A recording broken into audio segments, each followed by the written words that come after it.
صلی علی رسولہ الکریم اما بعد فاعوذ باللہ من الشیطان الرجیم بسم اللہ الرحمن الرحیم رب اشرح لی صدری ویسر لی امری واحلل عقدۃ من لسانی یفقہوا قولی۔ آج ہم اللہ کے نام سے سورۃ العلق کا آغاز کر رہے ہیں۔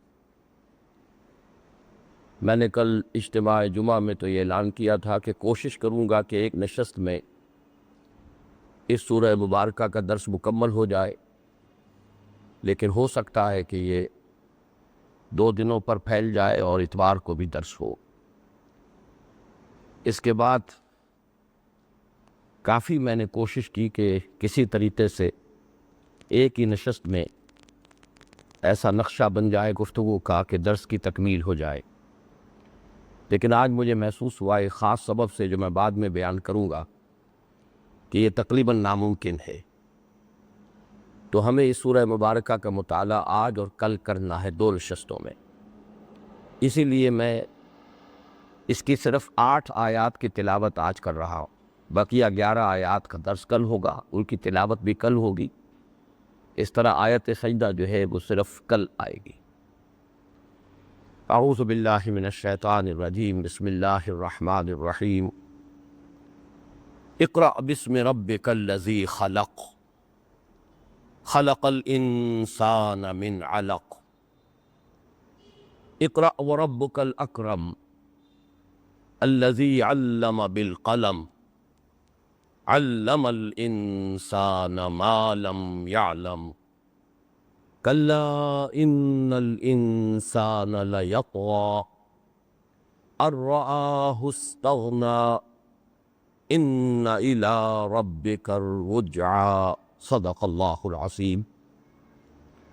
رب اشرح لي صدري ويسر لي أمري واحلل عقدة من لساني يفقهوا قولي۔ اللهم ربنا ألهمنا رشدنا وأعذنا من شرور أنفسنا، اللهم أرنا الحق حقا وارزقنا اتباعه وأرنا الباطل باطلا وارزقنا اجتنابه، اللهم ربنا زدنا إيمانا وهدى وعلما نافعا وعملا صالحا متقبلا، اللهم ارحمنا بالقرآن العظيم واجعله لنا إماما ونورا وهدى ورحمة، اللهم ذكرنا منه ما نسينا وعلمنا منه ما جهلنا وارزقنا تلاوته آناء الليل وآناء النهار واجعله لنا حجة يا رب العالمين آمین۔ 2 باتیں تو پہلے بھی بیان ہو چکی ہیں۔ ایک یہ کہ سورہ علق کا جوڑا ہے سورۃ التین، ان میں جو چیز قدر مشترک ہے جس کی بنا پر ان کو ہم ایک جوڑا قرار دے رہے ہیں، اس پر بھی میں اجمالاً سورۃ التین کے درس کے ضمن میں روشنی ڈال چکا ہوں۔ دوسری بات یہ عرض کی تھی کہ 4 سورہ نور و ظلمت کے بعد جو مشتمل ہے سورۃ الشمس، سورۃ اللیل، سورۃ الضحیٰ اور سورۃ الانشراح یا سورۃ الشرح، ان پر اب یہ اگلی 4 صورتیں جو ہیں یہ بھی ایک 4 سورے کی شکل میں ہے، جس کا عنوان ہے 4 سورہ نبوت و رسالت۔ ان 4 سورہ کا جو تذکرہ ہو رہا ہے کچھ عرصے سے ہمارے ان دروس میں، اس میں ایک بات بڑی اہم ہے کہ ایک 4 سورہ میں جو 2 جوڑے ہیں صورتوں کے، ان میں یقیناً ہر جوڑے کی 2 صورتوں میں بھی مناسبت ہے، قدر مشترک ہے، اسی کی بنا پر وہ جوڑا قرار پاتی ہے، لیکن بعض دوسرے پہلوؤں سے اس 4 سورے کی پہلی صورت اور آخری صورت میں کوئی مناسبت ہے، بعض اعتبار سے پہلی اور تیسری میں کوئی مناسبت ہے، یعنی چاروں آپس میں گتھی ہوئی ہوتی ہیں مضامین کے اعتبار سے۔ جیسے میں نے عرض کیا تھا کہ ایک 4 سورہ ہم نے پہلے پڑھا تھا جس کا مرکزی مضمون ہے انذار آخرت، سورۃ التکویر، سورۃ الانفطار، سورۃ المطففین، سورۃ الانشقاق۔ اب یقیناً جوڑا جو ہے وہ تو سورہ تکویر اور سورۃ الانفطار ہے۔ پہلی سورہ میں 14 آیتیں اذا سے شروع ہو کر ان میں 13 مرتبہ اذا آیا ہے، اور پھر جو جواب شرط آئی علمت نفس ما احضرت، اگلی صورت میں وہ اذا سے شروع ہونے والی آیتیں 4 رہ گئیں، اور اس کے بعد جو جواب شرط ہے علمت نفس ما قدمت واخرت، معلوم ہوا کہ بہت ہی قرب ہے مضامین کا، بڑی مشابہت ہے۔ لیکن بعض اعتبارات سے ہم نے دیکھا تھا کہ سورۃ الانفطار اور سورۃ الانشقاق میں بڑی مناسبت ہے۔ سورۃ الانفطار میں یا ایھا الانسان ما غرک بربک الکریم، اور سورۃ الانشقاق میں یا ایھا الانسان انک کادح الی ربک کدحا فملاقیہ، اس میں بھی وہی اذا السماء انشقت واذنت لربھا وحقت واذا الارض مدت، یہ اذا سے بات شروع ہو رہی ہے، لیکن اس کے بعد جو جواب آیا ہے وہ جواب جو ہے وہ سورۃ الانفطار سے زیادہ مناسبت رکھتا ہے۔ اس اعتبار سے یہ مناسبتیں جو ہیں 4 سورے میں صرف جوڑوں کے 2 فرد جو ہیں ان کے مابین نہیں ہے، بلکہ چاروں صورتوں بھی باہم جو ہے مضمون کے اعتبار سے گتھی ہوئی۔ یہی مسئلہ اس 4 سورہ نبوت و رسالت کا ہے۔ اب اس میں دیکھیے کہ اس میں اول و آخر جو ہے سورۃ التین اور سورۃ الانفکاک، لم یکن الذین کفروا من اہل الکتاب والمشرکین منفکین حتی تأتیہم البینہ، اس سورہ مبارکہ کا نام سورہ انفکاک بھی ہے اور سورۃ البینہ بھی ہے۔ تو سورۃ التین اور سورۃ البینہ کے مابین قدر مشترک کیا ہے؟ یہ رسالت کے موضوع پر 2 اہم مضامین کو اپنے اندر لیے ہوئے ہیں۔ سورۃ التین ہم پڑھ چکے ہیں، اس کا مضمون کیا تھا کہ عظمت انسان پر گواہی اور ثبوت صرف اولو العزم من الرسل کی شخصیتوں سے، ان کی سیرتوں کے، ان کے کردار سے مل سکتی۔ جو مایوسی طاری ہوتی ہے ایک حساس و ظہیر انسان پر اگر وہ انسانوں کا مشاہدہ کرتا ہے اور اس نتیجے پر پہنچتا ہے کہ انسان جو ہے وہ تو بس گندگی کی ایک پوٹ ہے، اس کے محرکات عمل بہت پست ہیں، کمپلیکسز کا مجموعہ ہے، اس میں کوئی رفعت نہیں، کوئی بلندی نہیں، کوئی عظمت نہیں۔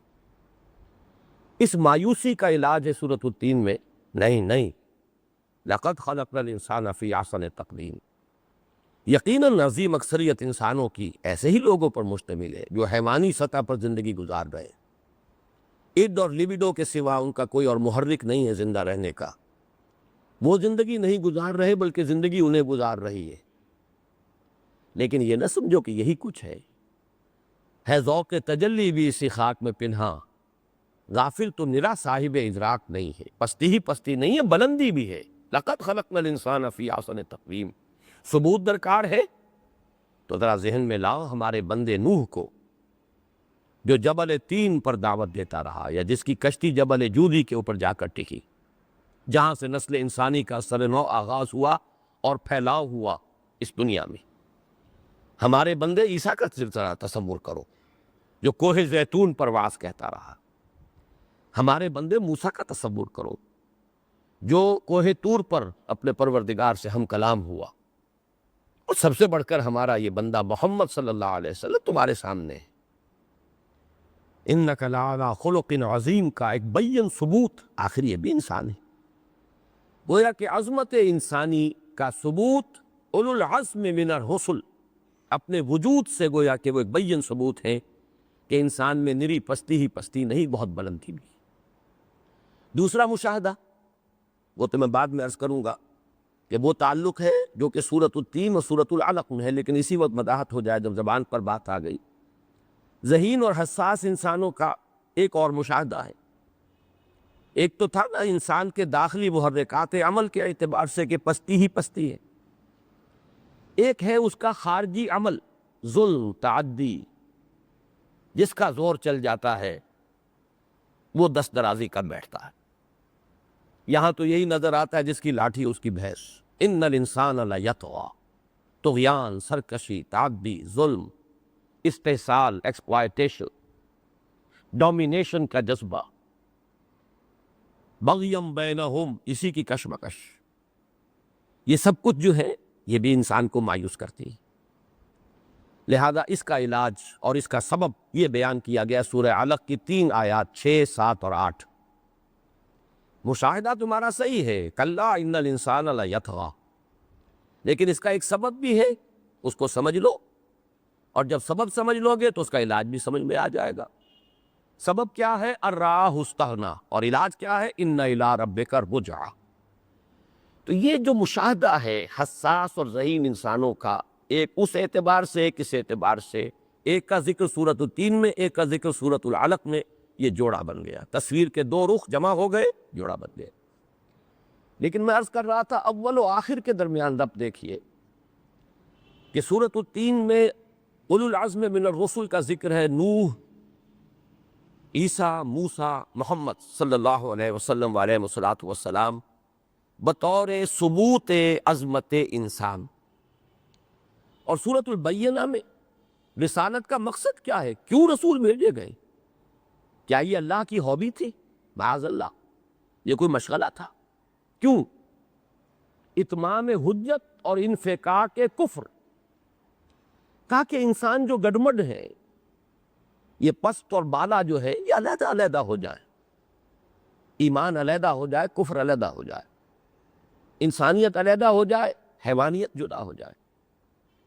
لم یکن الذین کفروا من اہل الکتاب والمشرکین منفکین حتی تأتیہم البینہ، یہ دودھ کا دودھ پانی کا پانی جدا نہیں ہو سکتا تھا جب تک کہ بینہ نہ آ جائے، جب تک کہ اتمام حجت نہ ہو جائے، جب تک کہ حق کو بالکل مبرہن نہ کر دیا جائے۔ بینہ، اور بینہ کیا ہے؟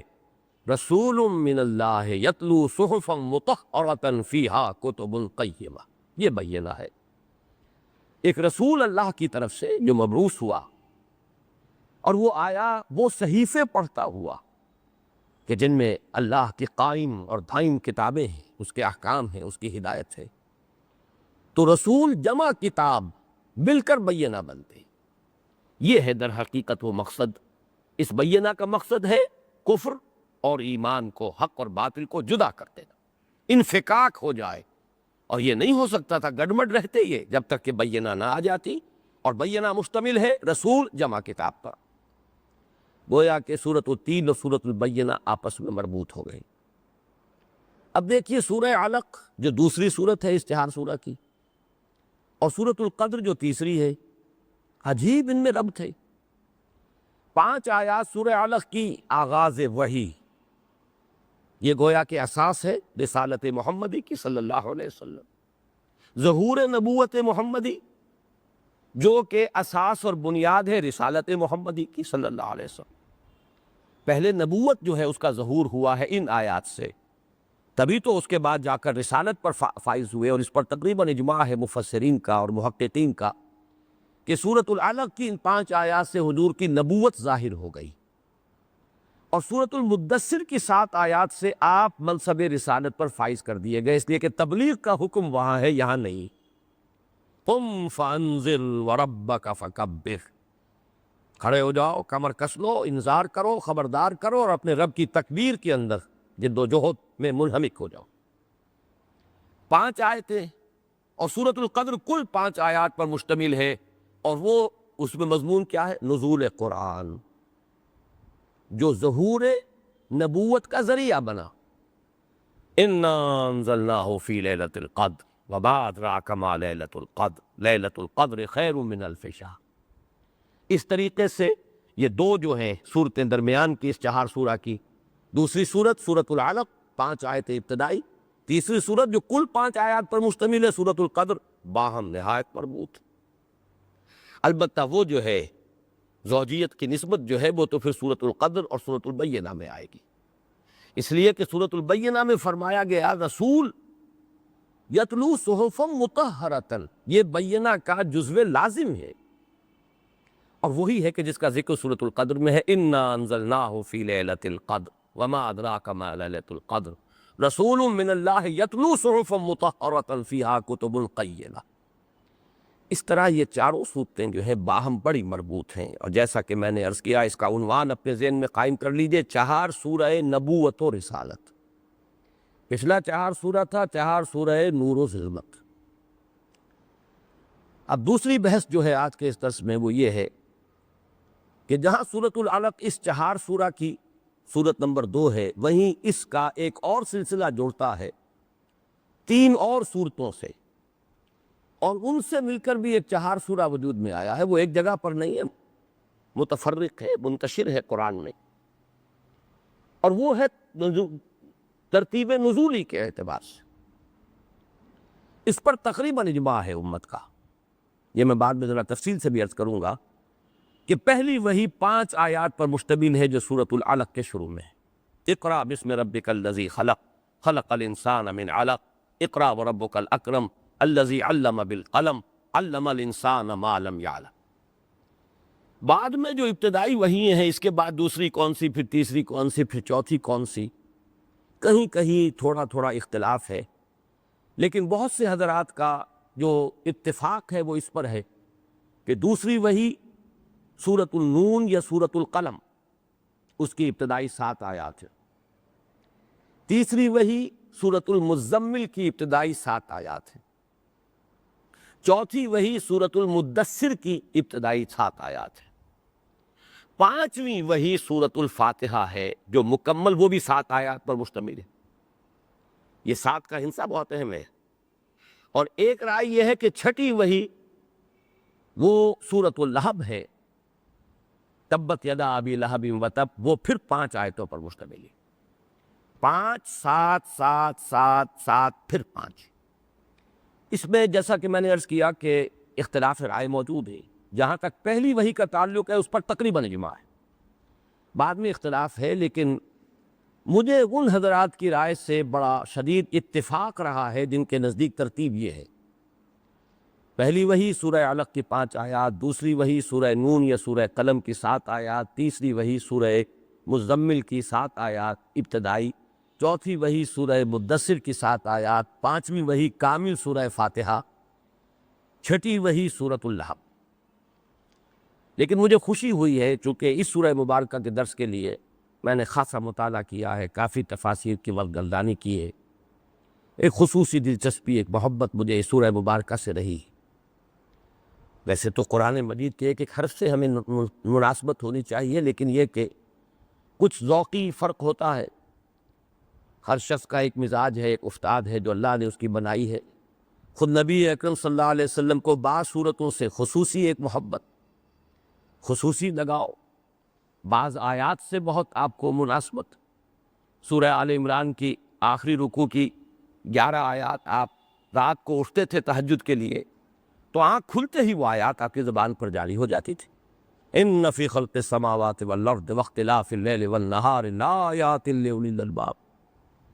ایک خاص کیفیت ہے، رات کے وقت آنکھ کھلی ہے اور کھلے آسمان تلے انسان اگر سو رہا ہو تو سب سے پہلے آسمان پر نگاہ جائے گی، پھر آدمی دیکھے گا ان فی خلق السماوات والارض واختلاف اللیل والنہار لآیات لأولی الالباب۔ سورہ یاسین سے حضور کو ایک خاص محبت، سورہ سجدہ سے خصوصی نسبت، یہ مختلف ہے۔ تو سورہ علق سے مجھے بہت ابتدا سے اپنے زمانہ طالب علمی سے بہت ایک مناسبت قلبی رہی ہے، اور میں اس کے بارے میں غور و فکر کرتا رہا ہوں۔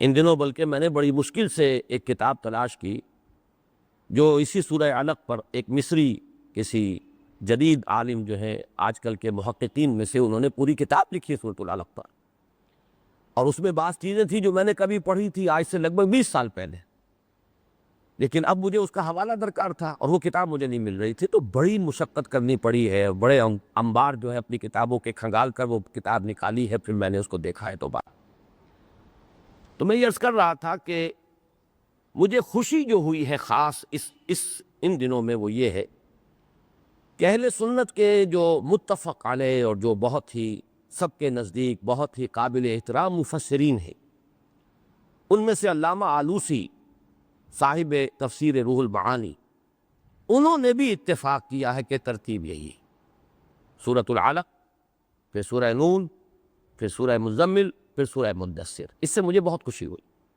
کہ اور دوسرے اسکالرز ہیں، مستشرقین ہیں یا کچھ اور لوگ ہیں، ان کی رائے ہے عام طور پر مفسرین نے بہت زیادہ توجہ نہیں کی ہے ترتیب پر، ترتیب نزولی پر۔ ترتیب اصل جو ہے مصحف کی، قرآن کی، وہ یہی ترتیب مصحف ہے۔ حجت دین میں یہی ہے، اسی ترتیب سے حضور نے امت کو قرآن جو ہے سپرد کیا ہے اور حوالے کیا۔ لیکن ایک علمی جو ایک پیاس ہوتی ہے، اس کے اعتبار سے فطری اور طبعی طور پر انسان میں ایک خواہش پیدا ہوتی ہے ترتیب نزولی کا ایک نقشہ ذہن میں قائم کرے۔ اس سے یقیناً حکمت کے، علم کے، معرفت کے بہت سے گوشے جو عام طور پر سامنے نہیں ہوتے وہ ہویدا ہوتے ہیں، اجاگر ہوتے ہیں۔ اب ان میں جو بات آج میں کہنا چاہتا ہوں کہ یہ جو 4 صورتیں ہیں، ان کی صرف ابتدائی آیات ہیں جو ابتدائی وحی پر مشتمل ہے۔ بعد کی آیات تو اس میں بعد میں نازل ہوئیں اور جوڑی گئیں، لیکن ان میں ایک قدر مشترک یہ ہے، ان 4 صورتیں میں یہ جو 4 سورہ ہے، 4 سورہ جو اس مشتمل ہے اول ما نزل من القرآن، یہ 4 سورہ جو ہے اس کا عنوان کیا ہوگا؟ قرآن مجید میں اولین نازل ہونے والی آیات۔ اس کے اعتبار سے 4 سورہ، سورہ علق، سورہ نون یا سورہ قلم، 2 نام ہے اس کے، سورہ مزمل، سورہ مدثر، ان 4 صورتوں میں قدر مشترک ہے۔ 3 حصے ان صورتوں کے ہیں لازماً۔ پہلا حصہ 4 صورتوں میں حضور سے خصوصی خطاب پر مشتمل ہے اور وہی ابتدائی آیات ہے۔ سورۃ العلق کی 5 آیتیں، سورہ نون کی 7 آیتیں، سورہ مزمل کی 7 آیتیں، سورہ مدثر کی 7 آیتیں، یہ حضور سے خصوصی خطاب۔ حالانکہ عام طور پر آپ دیکھیں گے کہ مکی صورتوں میں حضور سے خطاب اختتام پر آتا ہے، لیکن یہ 4 صورتیں جو ہیں اس اعتبار سے ممیز ہے کہ ان میں خطاب حضور سے ہو رہا ہے خالص انفرادی سطح پر۔ دوسری قدر مشترک ان 4 صورتوں میں ہے قیامت اور آخرت کا مضمون، اس لیے کہ سب سے اہم مضمون عملی اعتبار سے یہی ہے، اور دعوت نبوت کا نقطہ آغاز یہی ہے، انذر قم فانذر۔ چنانچہ آپ اس صورت میں بھی دیکھیں گے 3 آیتیں، کلا ان الانسان لیطغی ان رآہ استغنی ان الی ربک الرجعی۔ اس کا بہت ہی قریبی مشابہت سورہ مدثر سے، 7 آیتوں کے بعد فَإِذَا نُقِرَ فِي النَّاقُورِ فَذَلِكَ يَوْمَئِذٍ يَوْمٌ عَسِيرٌ عَلَى الْكَافِرِينَ غَيْرُ يَسِيرٌ۔ 3 ہی آیتیں یہاں ہیں، 3 ہی آیتیں وہاں۔ سورہ نون میں تمثیل کے پیرائے میں بات آئی، جس کا کہ اختتام ہوتا ہے، تمثیل ہے یا واقعہ ہے۔ وَاضْرِبْ لَهُمْ، ان کے لیے مثال بیان کیجئے، اصحاب الجنہ، وہ باغ والے، لیکن اختتام کہاں ہوا؟ کذالک العذاب ولعذاب الآخرۃ اکبر لو کانوا یعلمون۔ اس طرح ہوگا عذاب، اس طرح آتا ہے عذاب الہی، اور آخرت کا عذاب بہت بڑا ہے۔ دنیا میں تو کوئی مصیبت آ جاتی ہے، تکلیف آ جاتی ہے، آتی ہے گزر جاتی ہے، پھر تلافی یا معافات کا موقع بھی ہوتا ہے، لیکن یہ کہ آخرت میں ایک دفعہ کا فیصلہ اٹل ہوگا، آخری ہوگا۔ کذالک العذاب ولعذاب الآخرۃ اکبر لو کانوا یعلمون۔ سورہ مزمل میں نقشہ کھینچا گیا، عذاب آخرت کی اب تفصیل آئی۔ ان لدینا انکالا وجحیما وطعاما ذا غصۃ وعذابا علیما۔ اس کے ساتھ ساتھ یوم قیامت، یوم ترجف الارض والجبال وکانت الجبال کثیبا مہیلا، یا آگے چل کر یوم یجعل الولدان شیبا السماء منفطر بہ کان وعدہ مفعولا۔ اور سورہ مدثر میں پھر فَإِذَا نُقِرَ فِي النَّاقُورِ فَذَلِكَ يَوْمَئِذٍ يَوْمٌ عَسِيرٌ عَلَى الْكَافِرِينَ غَيْرُ يَسِيرٌ۔ 4 صورتوں کا دوسرا مضمون یہ ہے۔ پھر ان 4 صورتوں کا تیسرا مضمون قدر مشترک لازماً حضور کے جو سب سے نمایاں دشمن تھے، معاندین اور مخالفین میں سے ایک ایک کردار کو لے لیا۔ سورۃ العلق میں ابو جہل بالاتفاق، ارأیت الذی ینہی عبدا اذا صلی ارأیت ان کان علی الہدی او امر بالتقوی الی آخر سورہ، یہ آیات جو ہے تقریباً اتفاق اور اجماع ہے کہ یہ ابو جہل کے بارے میں۔ سورہ مدثر کے بارے میں ذرنی ومن خلقت وحیدا وجعلت له مالا ممدودا وبنین شہودا ومہدت له تمکیدا ثم یطمع ان ازید، یہ مسلسل چلی ہے، اور اس پر بھی تقریباً اجماع ہے کہ یہ ولید بن مغیرہ، نام نہیں ہے کہیں۔ سورہ نون یا سورہ قلم میں فلا تطع المكذبين ودوا لو تدهن فيدهنون ولا تطع كل حلاف مهين هماز مشاء بنميم مناع للخير معتد أثيم عتل بعد ذلك زنيم أن كان ذا مال وبنين إذا تتلى عليه آياتنا قال أساطير الأولين سنسمه على الخرطوم۔ اس کے بارے میں ذرا اختلاف ہے، بہت سے لوگوں کی رائے تو یہی ہے کہ ولید بن مغیرہ ہی یہاں پر بھی ہے، لیکن بعض حضرات کی رائے یہ کہ اخنس ابن شریق وہ ہے کہ جو ان صفات کا زیادہ حامل تھا۔ لیکن سورہ نون میں آپ دیکھیں گے کہ جمع کے صیغے میں بھی آیا، ذرنی ومن یکذب بہذا الحدیث سنستدرجہم من حیث لا یعلمون واملی لہم ان کیدی متین۔ اور سورہ مزمل میں کسی ایک شخص معین کا تذکرہ ہے ہی نہیں، اس میں جمع کا صیغہ، ذرنی والمکذبین اولی النعمہ ومہلہم قلیلا۔ اے نبی چھوڑ دیجئے ہمیں، ہم نبٹ لیں گے ان تکذیب کرنے والوں سے، یہ جو دولت مند ہیں، نعمتوں والے ہیں، اولی النعمہ، ہم ان سے نبٹ لیں گے، چھوڑیے ہمیں اور ان کو۔ ان لدینا انکالا وجحیما وطعاما ذا غصۃ وعذابا الیما، ہم نے ان کے لیے پورا ساز و سامان فراہم کر رکھا ہے۔ تو یہ بھی نوٹ کر لیجئے، چونکہ اس سلسلے کی یہ آخری صورت ہے سورہ علق جو آج ہم پڑھ رہے ہیں۔ سورہ نون 29ویں پارے کی دوسری صورت، اس گروپ کی مکیات جو شروع ہوئی ہے ان میں نمبر 2 صورت وہی ہے سورہ نون، سورہ قلم۔ پھر سورہ مزمل، سورہ مدثر، یہ بھی اسی 29ویں پارے کے آخری حصے میں آ جاتی ہے۔ اور اس چہار سورہ جو ہے، چہار سورہ جس کا کہ عنوان ہے اول ما نزل من القرآن، یہ قدر مشترک ہے۔ مطالعے جو ہیں ان 4 صورتوں کے وہ بالکل ابتدائی وحیوں پر مشتمل ہے، اور ان کا جو ہے آخری اس سلسلے کی کڑی یہ سورۃ العلق ہے جو آج ہم پڑھ رہے ہیں۔ اب تیسری بات، اب یہ میں اول ما نزل من القرآن کی بحث جو ہے، میری یہ تیسری بحث جو ہے آج کی، وہ اس پر مشتمل ہے کہ سب سے پہلے کون سی آیات قرآن حکیم کی نازل ہوئی۔ اجمالاً تو میں عرض کر چکا ہوں کہ تقریباً اجماع ہے اس پر کہ سورہ علق کی ابتدائی 5 آیتیں ہی قرآن حکیم کی اولین وحی۔ البتہ کچھ 2 اقوال شاذ ملتے ہیں۔ ایک، کچھ لوگوں نے کہا سورہ فاتحہ ہے۔ اس کی توجیہ یہ کی گئی کہ جن حضرات نے سورہ فاتحہ کو قرار دیا ہے وہ در حقیقت سب سے پہلی مکمل صورت کے اعتبار سے تذکرہ کر رہے ہیں کہ پہلی مکمل صورت جو حضور پر نازل ہوئی وہ سورہ فاتحہ ہی ہے۔ اور یہ جیسا کہ میں عرض کر چکا ہوں، یہ سبھی تسلیم کرتے ہیں کہ یہ جو 4 صورتیں ہیں، سورہ علق اور سورہ نون اور سورہ مزمل، سورہ مدثر، یہ پوری جو ہے بیک وقت نازل نہیں ہوئی، بلکہ تو مختلف اوقات میں آیات نازل ہوئی ہیں جنہیں بعد میں مرتب کر دیا گیا ہے۔ تو سب سے پہلی مکمل صورت جو حضور پر نازل ہوئی وہ سورہ فاتحہ۔ اس اعتبار سے شاید بعض حضرات نے یوں کہہ دیا کہ جو پہلا وحی ہے قرآن کی وہ سورہ فاتحہ۔ ایک اور زیادہ اس سے بھی ضعیف قول جو ہے وہ یہ کہ آیت بسم اللہ جو ہے وہ سب سے پہلی وحی ہے جو حضور پر ہوئی۔ لیکن ایک قول جس کی طرف زیادہ ہمیں اعتنا کرنا پڑے گا، کیونکہ اس کے لیے حدیث موجود ہے، اور حدیث بخاری کی بھی ہے اور مسلم کی بھی ہے، اور وہ ہے اصل میں حضرت جابر ابن عبداللہ انصاری ہیں رضی اللہ تعالی عنہ، ان سے حدیث مروی ہے کہ ان کا قول ہے کہ سب سے پہلی وحی جو حضور پر نازل ہوئی وہ سورہ مدثر کی 7 آیات ہیں۔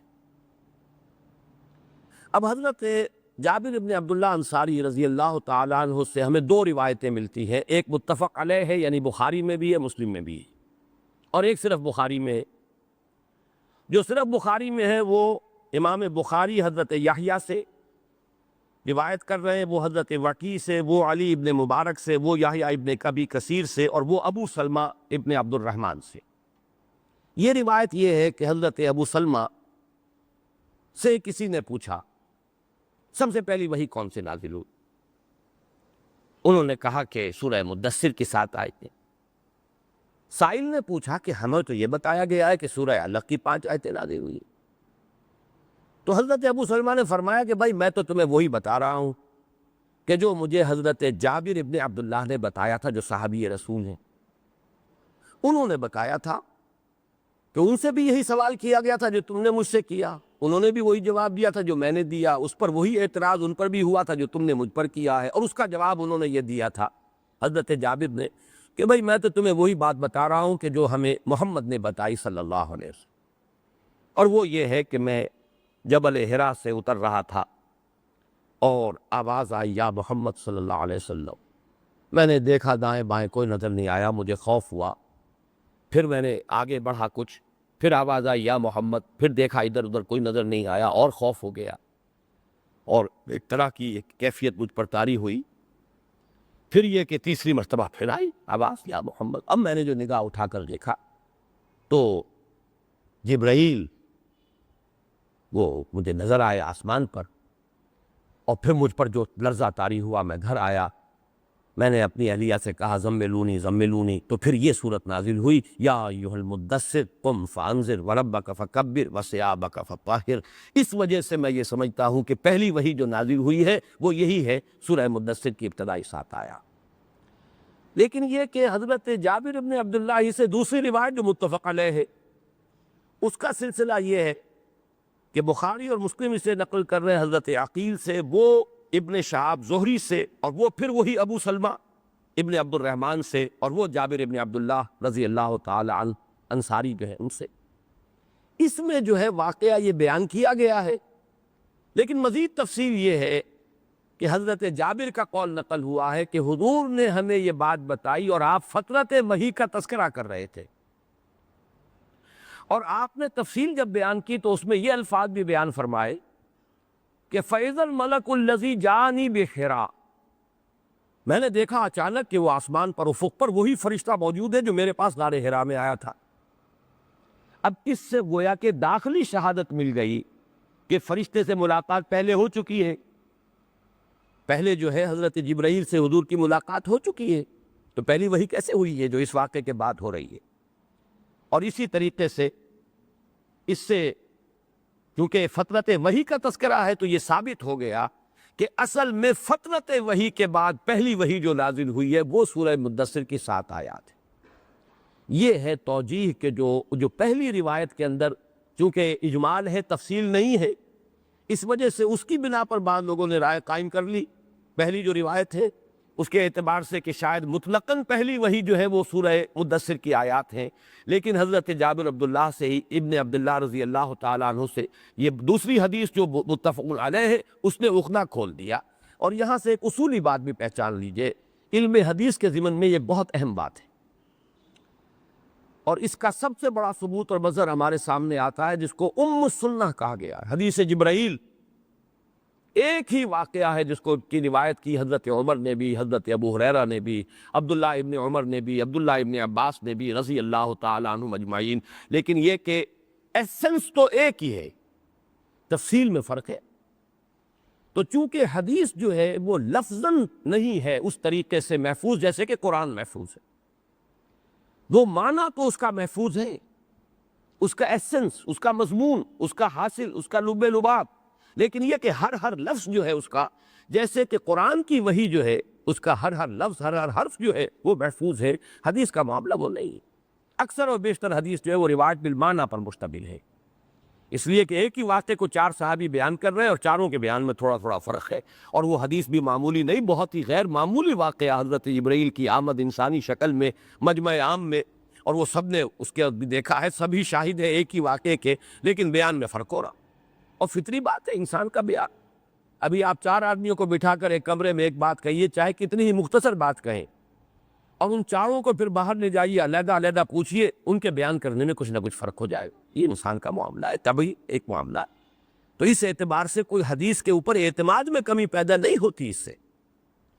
ان حدیثوں کے اندر بھی آپ نے دیکھا کہ ایک حدیث میں ایک خلا تھا، اس میں وہ الفاظ نہیں آئے، واقعہ تو وہی ہے، راوی بھی ایک ہی ہیں، حضور سے روایت کرنے والے ایک ہی صحابی ہیں، جابر ابن عبداللہ انصاری رضی اللہ تعالیٰ عنہ، ان سے روایت کرنے والے تابعی بھی ایک ہی، ابو سلمہ ابن عبد الرحمن، لیکن اس کے بعد جو ہے راویوں کی 2 شاخیں بن گئی، اور ان کے بیان کرنے میں اتنا فرق ہو گیا کہ ایک روایت میں یہ الفاظ نہیں رہے کہ فترت وحی کا تذکرہ ہو رہا تھا، یہ نہ یہ الفاظ رہے کہ فَإِذَا الْمَلَكُ الَّذِي جَاءَنِي بِحِرَا، تو میں نے دیکھا اچانک جبرائیل کو، ایک میں صرف جبرائیل کہہ دیا گیا، دوسرے میں وہی فرشتہ جو میرے پاس ہرا میں آیا تھا، اس کی چونکہ وضاحت ہو گئی، تو ایک روایت میں جو خلا تھا اس کو دوسری روایت نے پر کر دیا، اس طریقے سے بات مکمل ہو گئی، اور اگر کوئی اشتباہ تھا بھی تو وہ رفع ہو گئی۔ اب آئیے اسی تیسری بحث کا ایک تتمہ ہے یہ لمحہ بڑا تاریخ ساز لمحہ تھا جب یہ آیات نازل ہوئی. تاریخ انسانی ایک بہت بڑا موڑ مڑ رہی تھی. اس کو یوں بھی آپ کہہ سکتے ہیں کہ 600 برس سے، مجھے یاد آ رہا اقبال کا ایک مصرع، 300 سال سے ہیں ہند کے میخانے بند. احمد سرہندی رحمۃ اللہ علیہ کے حوالے سے کہہ رہے ہیں کہ ان کی وفات کو 300 برس ہو گئے، اور وہ جو سوتے تھے روحانیت کے اور علم کے اور معرفت کے، گویا کہ خشک ہو گئے. اصل میں یہ مدح کا ایک انداز ہے کہ 300 سال سے ہیں ہند کے میخانے بند. اسی طرح یوں سمجھیے کہ 600 سال سے وحی کا سلسلہ رکا ہوا. فترت وحی حضرت مسیح علیہ السلام کے بعد حضرت محمد صلی اللہ علیہ وسلم پر یہ وحی اب ہو رہی ہے. 6 صدیاں بیت چکی.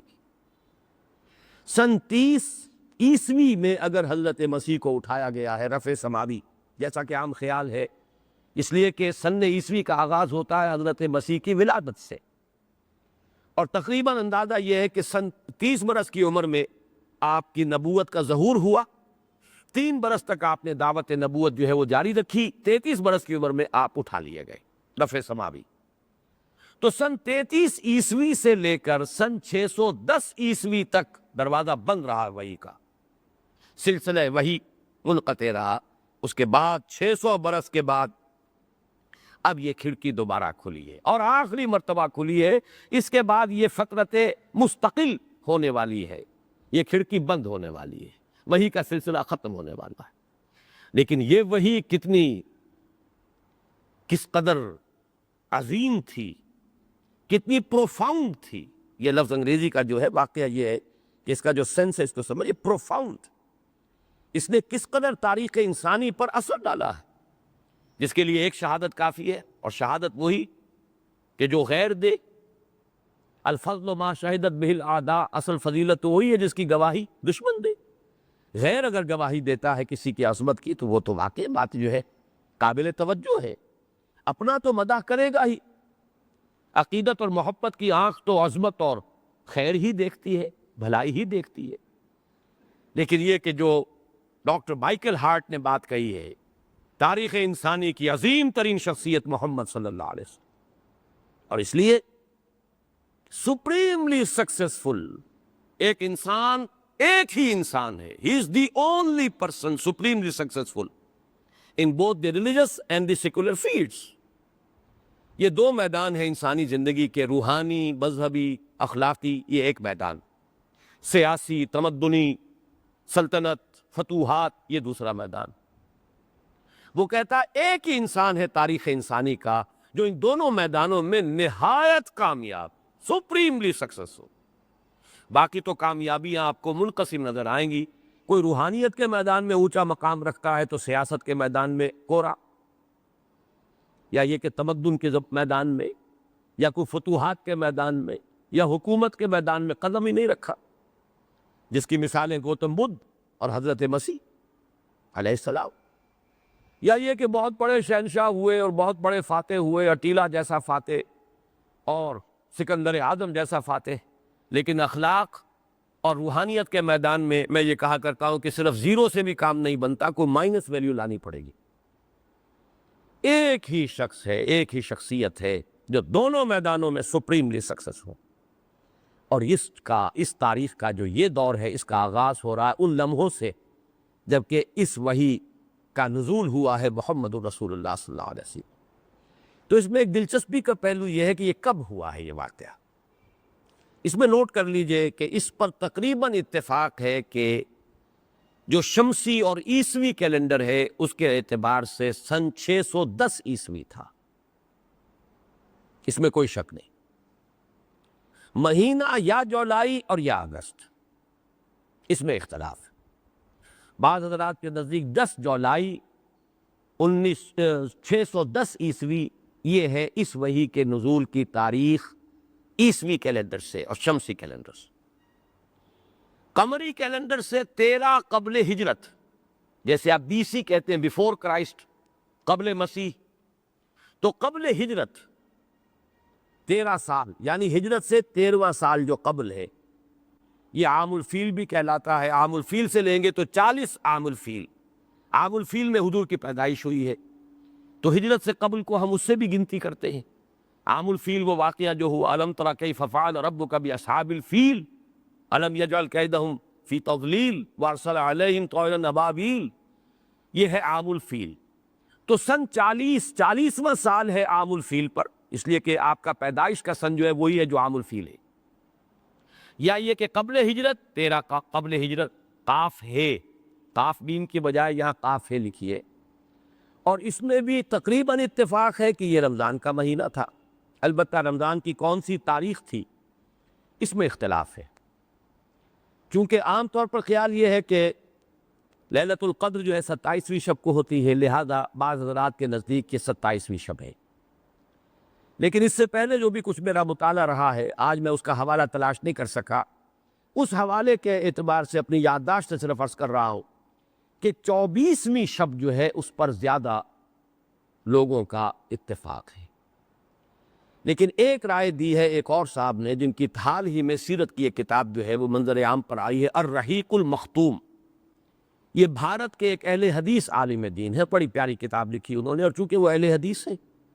اس اعتبار سے روایات جو ہیں ان کے بارے میں ان کا ذوق جو ہے بڑا، اس اعتبار سے کہ مستند روایت ہی لائی جائے اور ثقہ روایات ہی پر پوری سیرت کو مرتب کرنے کی کوشش کی جائے، یہ ان کا ایک ذوق ہے، اور شاید اسی بنا پر انہیں سعودی عرب کی طرف سے وہ انعام ملا، یہ انعام یافتہ کتاب ہے الرحیق المختوم، عربی زبان میں لکھی انہوں نے، لیکن یہ کہ اس کا اردو ترجمہ ہو گیا ہے اور پاکستان میں چھپ چکا ہے، بڑی پیاری کتاب ہے سیرت النبی کی۔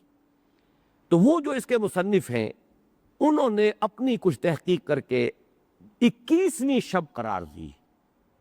لیلۃ القدر کے بارے میں یہ تو ہے کہ آخری عشرے میں ہے رمضان کے، پھر یہ کہ وہ جو طاق راتیں ہیں ان میں ہے، اس اعتبار سے، اس لیے کہ انہوں نے اصل میں حساب لگایا ہے وہ جو تقویم اور جنتری کا حساب ہوتا ہے، کہ حضور کی ایک حدیث صحیح موجود ہے کہ دن تھا وہ پیر کا،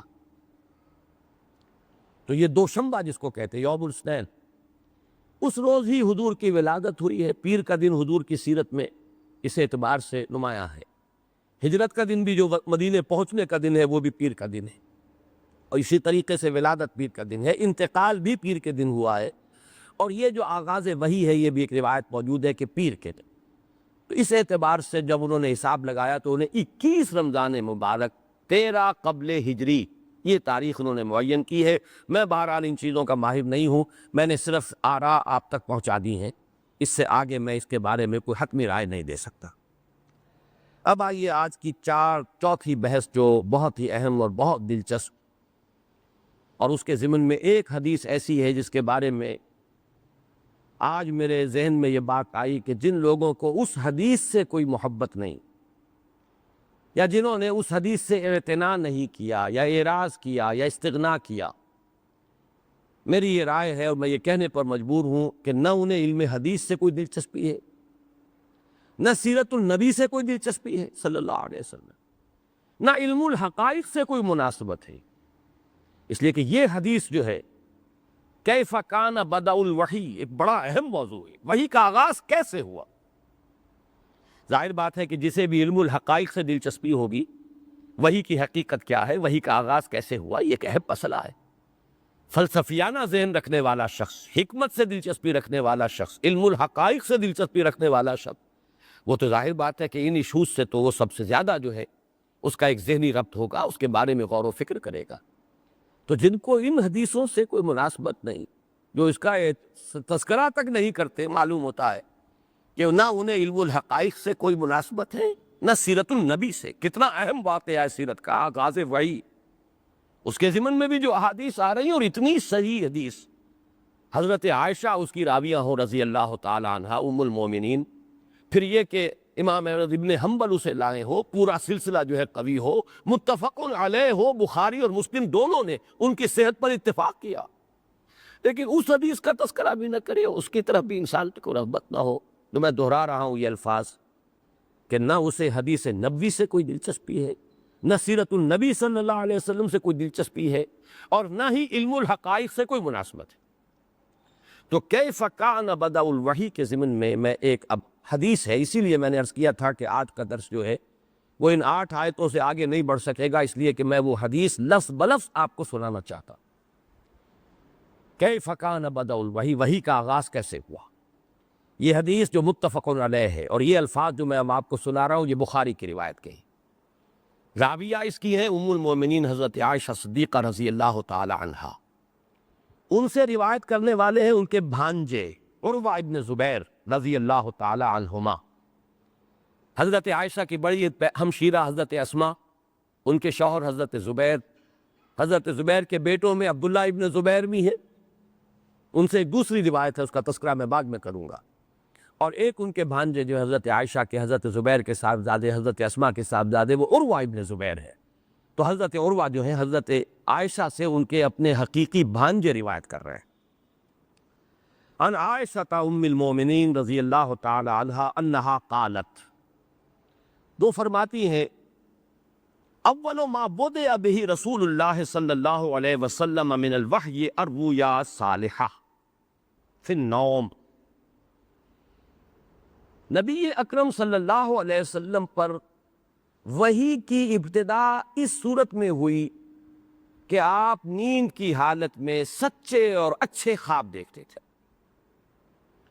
اور رؤیا صالحہ جو ہے اس کی اب مزید وضاحت آ رہی ہے، فَكَانَ لَا يَرَى رُؤْيَا إِلَّا جَاءَتْ مِثْلَ فَلَقِ الصُّبْحِ۔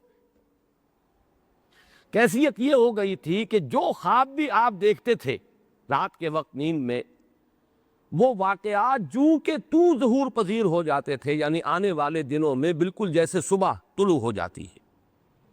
اب ایک واقعہ ہے جو 2 دن بعد، 4 دن بعد، 6 دن بعد وقوع پذیر ہونے والا ہے، اور وہ واقعہ حضور نے خواب میں دیکھ لیا پہلے ہی۔ یہ ہے گویا کہ اب اس کو سمجھ لیجئے، یہ میں اپنی بات عرض کر رہا ہوں، حدیث کا آگے ہم بڑھیں گے۔ اس سے آپ کو یہ معلوم ہوا کہ در حقیقت وحی جو ہے اس کا بڑا گہرا تعلق خواب سے۔ ان دونوں میں کوئی ربط ہے، کوئی تعلق ہے کہ حضور پر وحی کا آغاز ہو رہا سچے خوابوں سے۔ اب اس کے ساتھ جوڑ لیجئے وہ حدیثیں، حضور نے فرمایا لم یبقى من النبوۃ الا المبشرات، یہ مبشرات، یہ اچھے خواب، عمدہ خواب، سچے خواب، بس نبوت میں سے اب اتنا ہی حصہ رہ گیا۔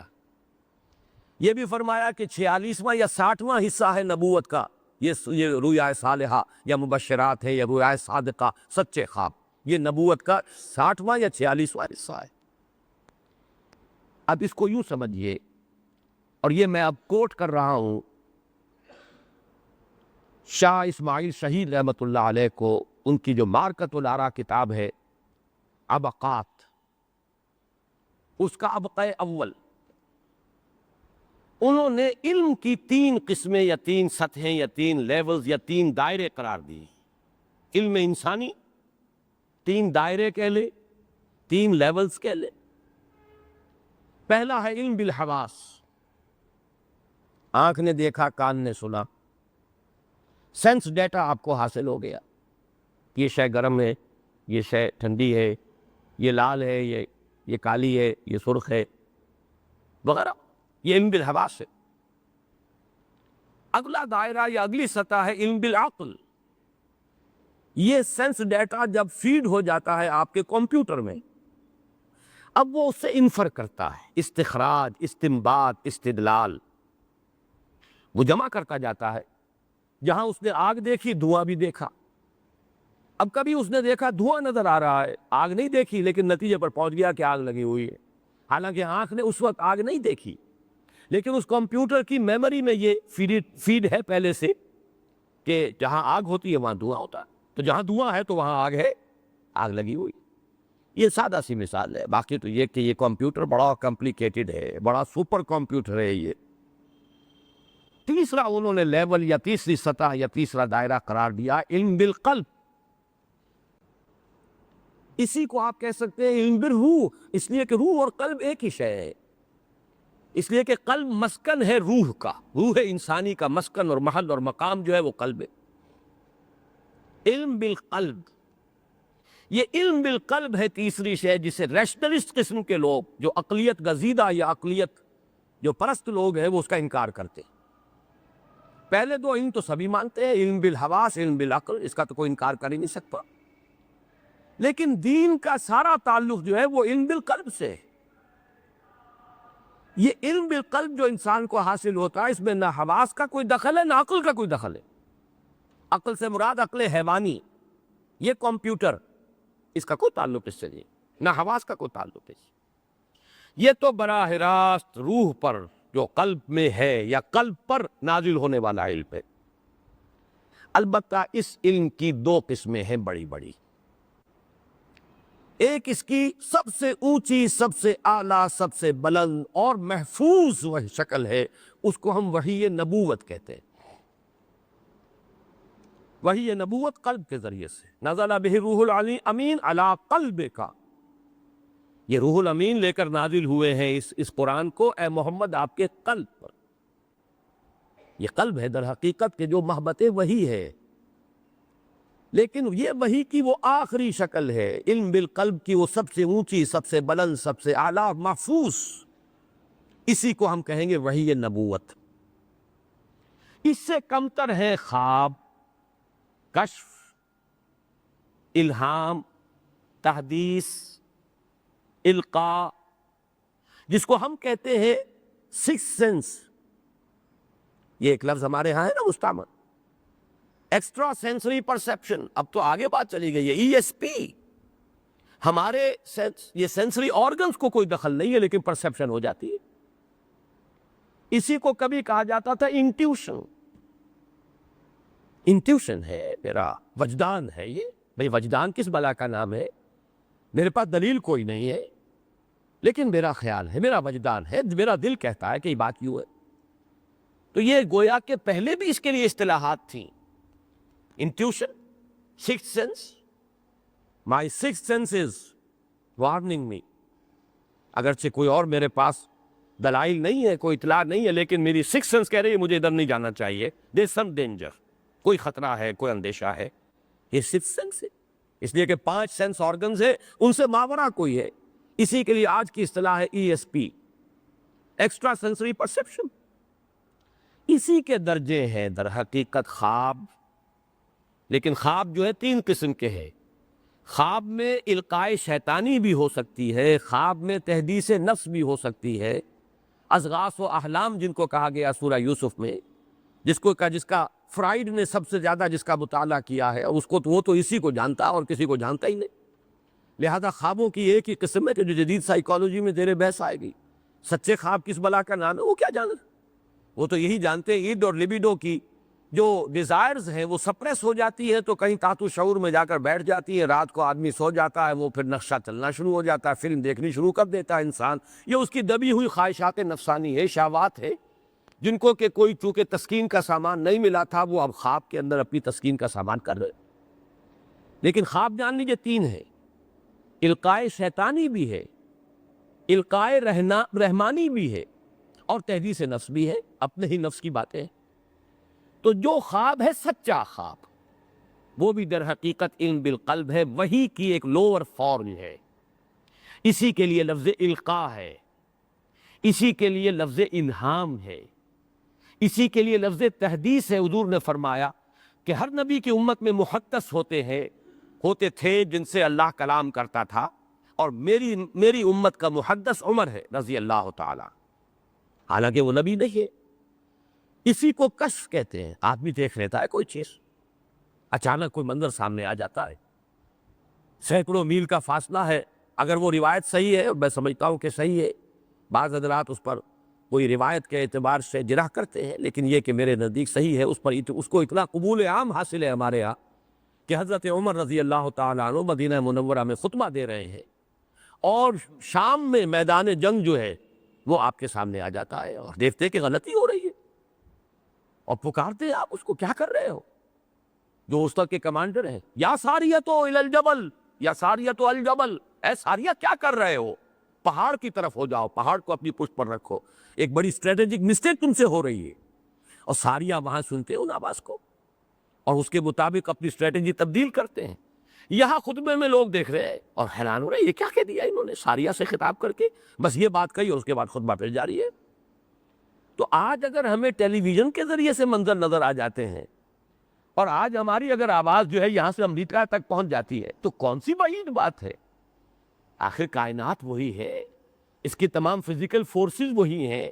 آج ہم نے ان کو کچھ اپنی اختراعات کے ذریعے سے گرفت میں لے لیا ہے.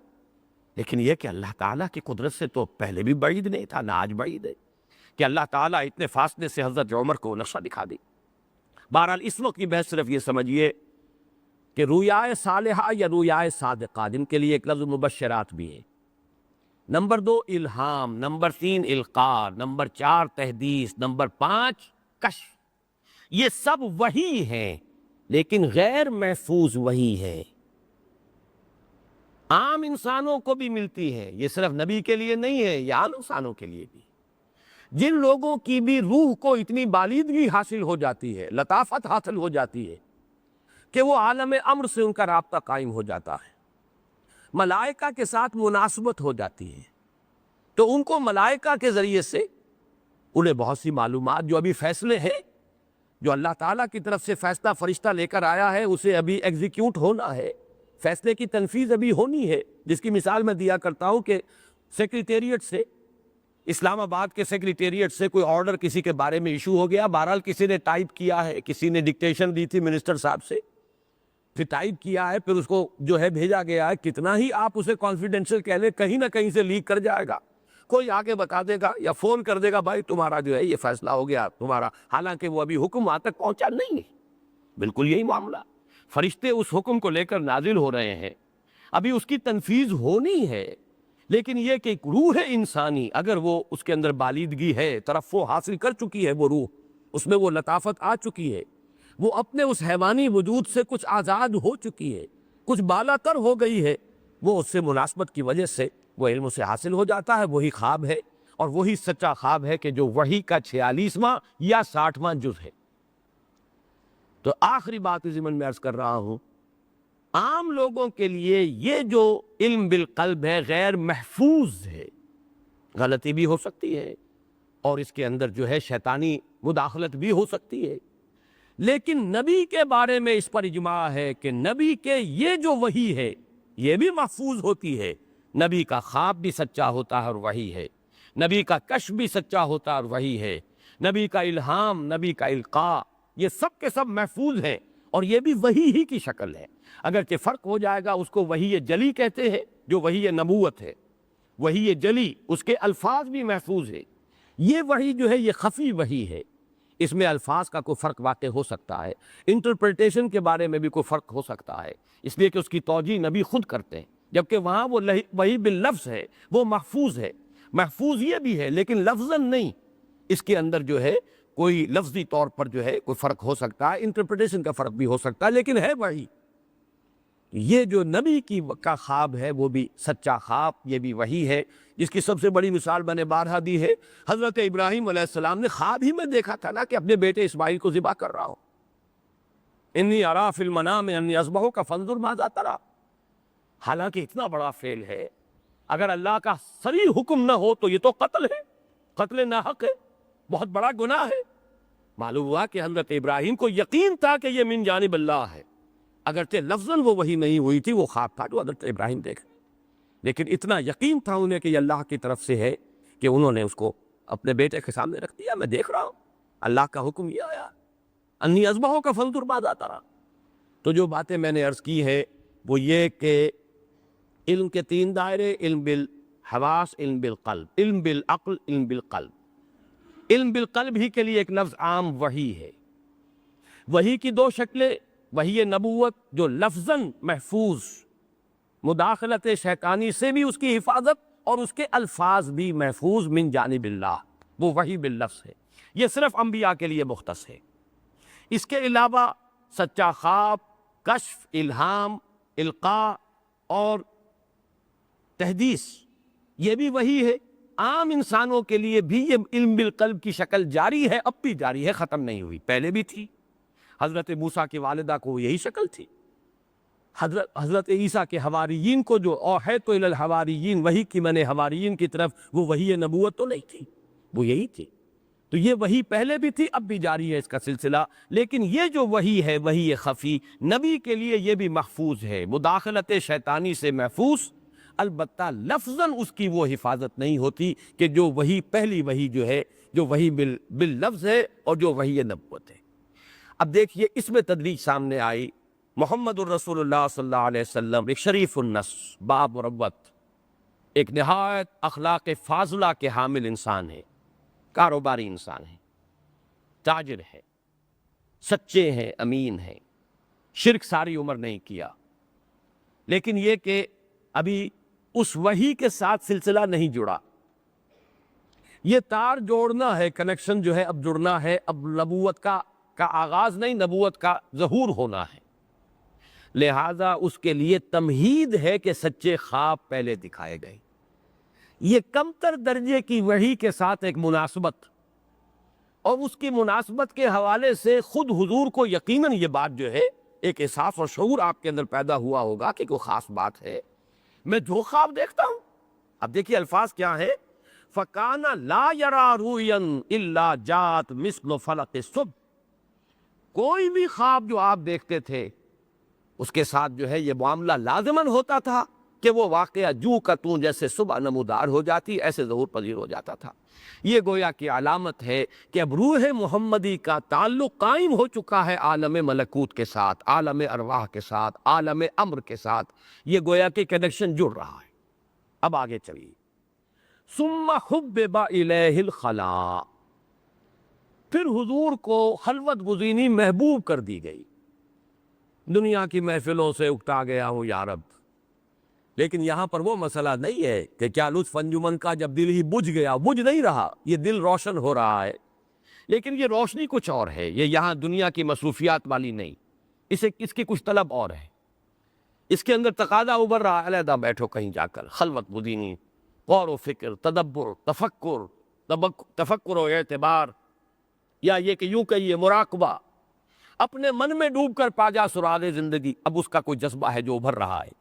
تنہائی آپ کو محبوب بنا دی گئی. ثم حبب الیہ الخلاء فکان یخلو بغار حراء، غار حراء میں جا کر آپ خلوت گزینی اختیار فرماتے تھے تنہائی میں. فیتحنس فیہ، اور وہاں پر وہ تحنس کرتے تھے. تحنس، ہنس کہتے ہیں گناہ کو، ہنس العظیم، بہت بڑا گناہ. تحنس جو ہے اس کے معنی ہے گناہوں کو جھاڑنا. اس سے عبادت جو کی جاتی تھی وہ اس لیے کی جاتی تھی کہ اگر کوئی گناہ ہے، کوتاہیاں ہیں تو وہ جھڑ جائیں. یہ لفظ گویا کہ وہاں مستعمل تھا، لیکن ظاہر بات ہے محمد الرسول اللہ صلی اللہ علیہ وسلم کے تو کوئی گناہ نہیں تھے. آپ تو معصوم ہیں، پیدائشی طور پر معصوم ہیں. نبی پیدائشی طور پر نبی ہوتا ہے، معصوم ہوتا ہے. اسی لیے فرمایا، جو اس کے راوی ہیں وہ کہہ رہے وہ ہوا تعبد. اس تحنس کا مطلب تھا تعبد، غور و فکر، سوچ بچار، عبادت. اور جو یہاں تو لفظ عبادت لائے ہیں راوی، لیکن یہ کہ جو شارحین حدیث ہیں انہوں نے قرار دیا ہے کہ کان صفت تعبدہ فی غار حراء التفکر والاعتبار. غار حراء میں آپ جو تعبد کرتے تھے، عبادت کرتے تھے، وہ آپ کا غور و فکر اور سوچ بچار تھا. اس سے تعلق جوڑ لیجئے سورۃ التین کا سوچ بچار. یہ انسان اتنی پستی میں کیوں مبتلا ہو جاتا؟ کیا انسان میں پستی ہی پستی ہے؟ اسی سورہ علق میں اگلی 3 آیتوں میں سوچ بچار. یہ انسان کیوں ظلم کرتا ہے؟ کیوں نہیں اپنے حق پر تناعت کرتا؟ کیوں دوسرے کے حقوق جو ہے ان کو سلب کرتا ہے، ان کے اوپر دسترادی کرتا ہے؟ یہ تفکر و اعتبار کے مختلف ایشوز ہیں. وَهُوَ تَعَبُّدُ اللَّيَالِي ذَوَاتَ الْعَدَدِ، کئی رات، کئی دن حضور صلی اللہ علیہ وسلم وہاں پر عبادت فرماتے تھے.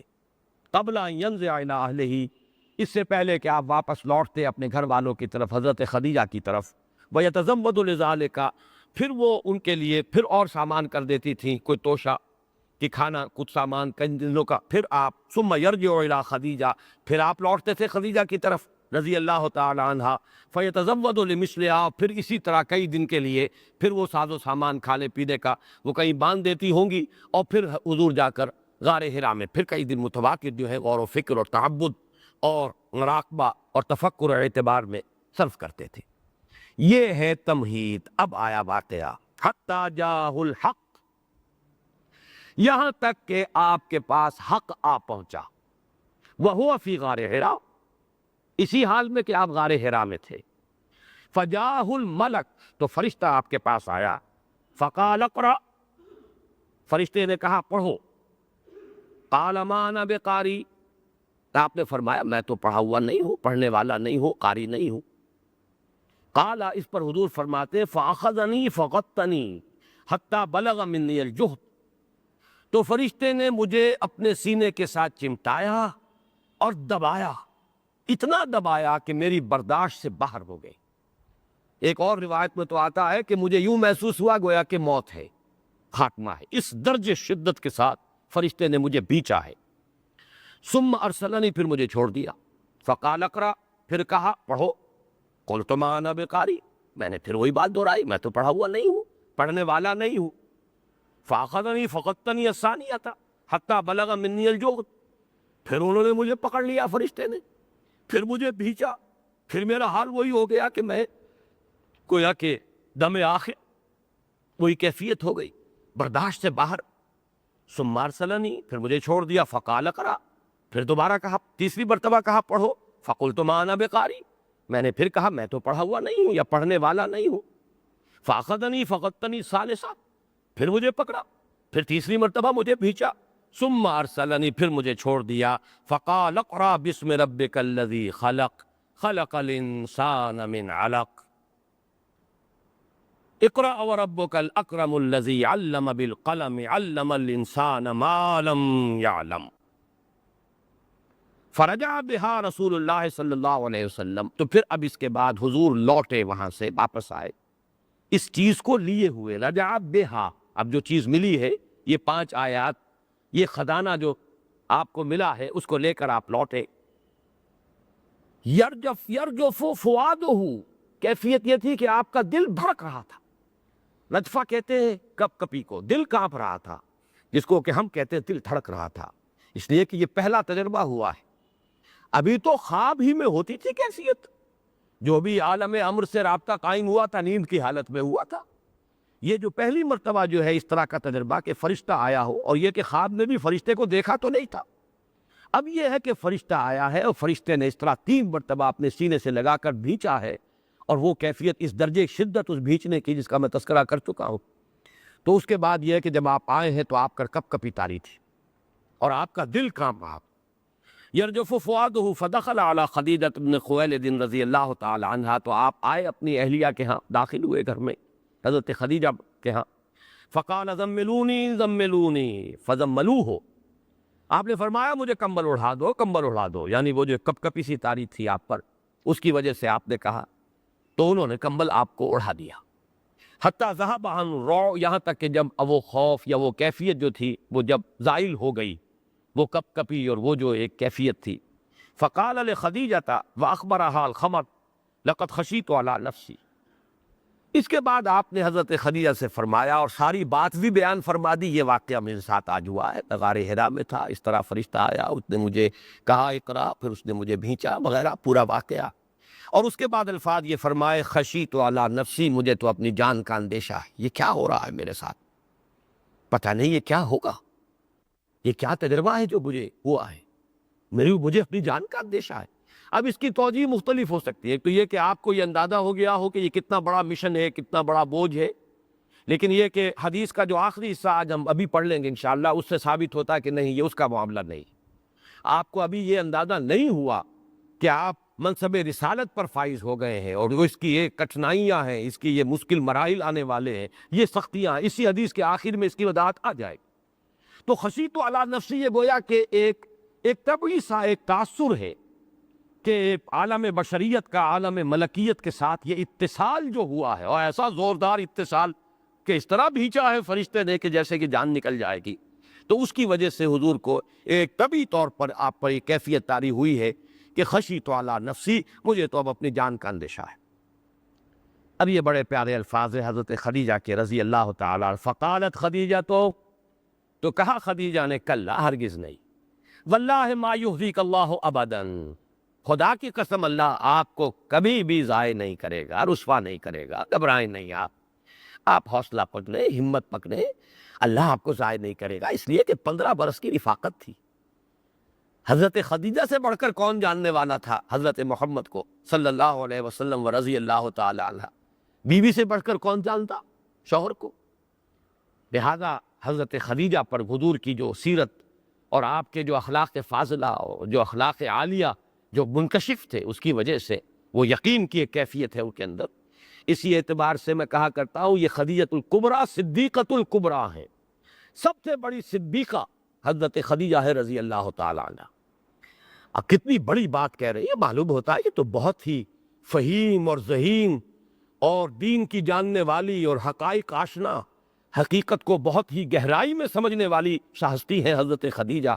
اس لیے کہ بات کیا فرمائی، کلا واللہ ما یخزیک اللہ، نہیں نہیں ہرگز نہیں، اللہ کی قسم اللہ ہرگز آپ کو رسوا نہیں کرے گا، ابداً کبھی بھی، انک لتصل الرحم، آپ تو رحمی رشتوں کا تعلق جو ہے جوڑتے ہیں، صلہ رحمی کرتے ہیں، قطع رحمی نہیں کرتے، یعنی قرابت داروں کے ساتھ حسن سلوک کرتے ہیں، رشتہ داروں کے ساتھ نیک سلوک فرماتے ہیں۔ وَتَحْمِلُ الْكَلَّ، اور جو عاجز ہوتے ہیں، لاچار بیچارے نادار، آپ ان کے بوجھ اٹھاتے ہیں، ان کی ذمہ داریاں اپنے سر لیتے ہیں، ان کی ذمہ داریوں کو خود برداشت کرتے ہیں۔ وَتَكْسِبُ الْمَعْدُومَ، اور جو بالکل لاچار ہوتے ہیں، بے دست و پا، جن کے پاس کچھ نہیں، بالکل فقیر اور محتاج، آپ مال دیتے ہیں، آپ کما کر ان کی مدد کرتے ہیں، کماتے خود ہیں اور ان کی مدد کرتے ہیں۔ وَتَقْرِي الضَّيْفَ، اور آپ مہمان نوازی کرتے ہیں، جو مہمان آئے اس کی مہمان نوازی، اسے کھانا کھلانا۔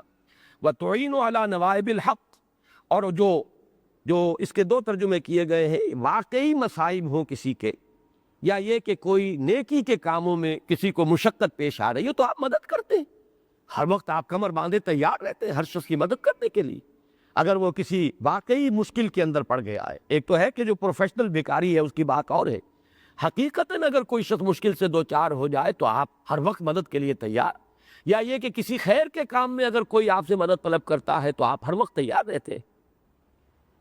فانطلقت به خدیجہ حتی اتت به ورقۃ ابن نوفل، پھر حضرت خدیجہ حضور کو لے کر گئیں ورقہ ابن نوفل کے پاس۔ ابن عم خدیجہ تھا، وہ حضرت خدیجہ کے چچا زاد بھائی تھے۔ وکان امران قد تنصر فی الجاہلیہ، اور وہ ایک ایسے شخص تھے کہ جو جاہلیت، ابھی جاہلیت کا دور ہے یہ، اس لیے کہ ابھی تو وحی کا آغاز ہو رہا ہے اور حضور نے تبلیغ تو شروع نہیں کی، تو دور جاہلیت ہے۔ تو ایام جاہلیت میں وہ عیسائی ہو گئے تھے، نصرانی بن گئے تھے۔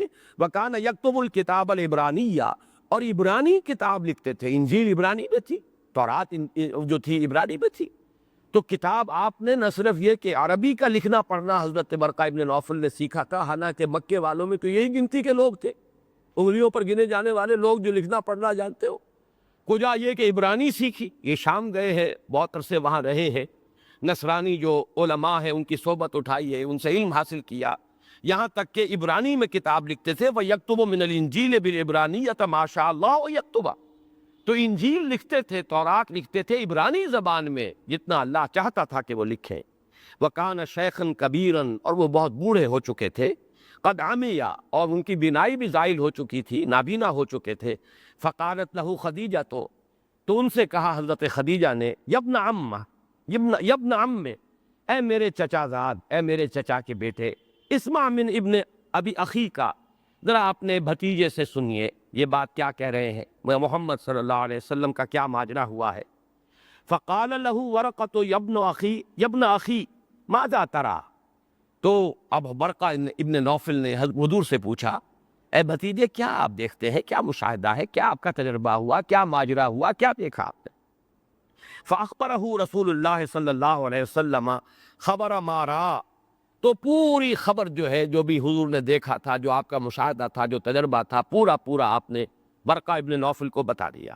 فقال لہ ورقۃ، اب کہا حضرت ورقہ نے، ھذا الناموس الذی نزل اللہ علی موسیٰ، یہ وہی ناموس ہے، یہ وہی فرشتہ ہے جس کو کہ نازل کیا تھا اللہ تعالیٰ نے موسیٰ پر علیہ الصلاۃ والسلام۔ یا لیتنی فیہا جدعا، کاش کہ میں اس وقت جوان ہوتا، یعنی یہ تو بوڑھے، انتہائی بوڑھے، اور بینائی بھی زائل ہو چکی۔ یقیناً انہیں جب وہ شام میں رہے ہیں اور نصرانی علماء کی صحبت اٹھائی ہے تو یقیناً انہیں معلوم تھا کہ آخری نبوت کا ظہور ہونے والا ہے۔ یہ انہیں پتہ نہیں ہوگا کہ یہ تو اپنے گھر ہی کے اندر یہ پھول کھلنے والا ہے، مکے ہی میں یہ جو ہے اللہ تعالیٰ کی طرف سے یہ تاریخ ساز جو واقعہ پیش آنے والا ہے، یہ محمد کو پیش آئے گا صلی اللہ علیہ وسلم، اور مکے میں پیش آئے گا۔ یہ کہاں حق کی تلاش میں شام تک گئے ہیں، اور وہ حق یہاں آنے والا ہے مکے کے اندر، غار حرا وہ، اور وہاں پر وہ نور جو ہے وہ اب طلوع ہونے والا ہے۔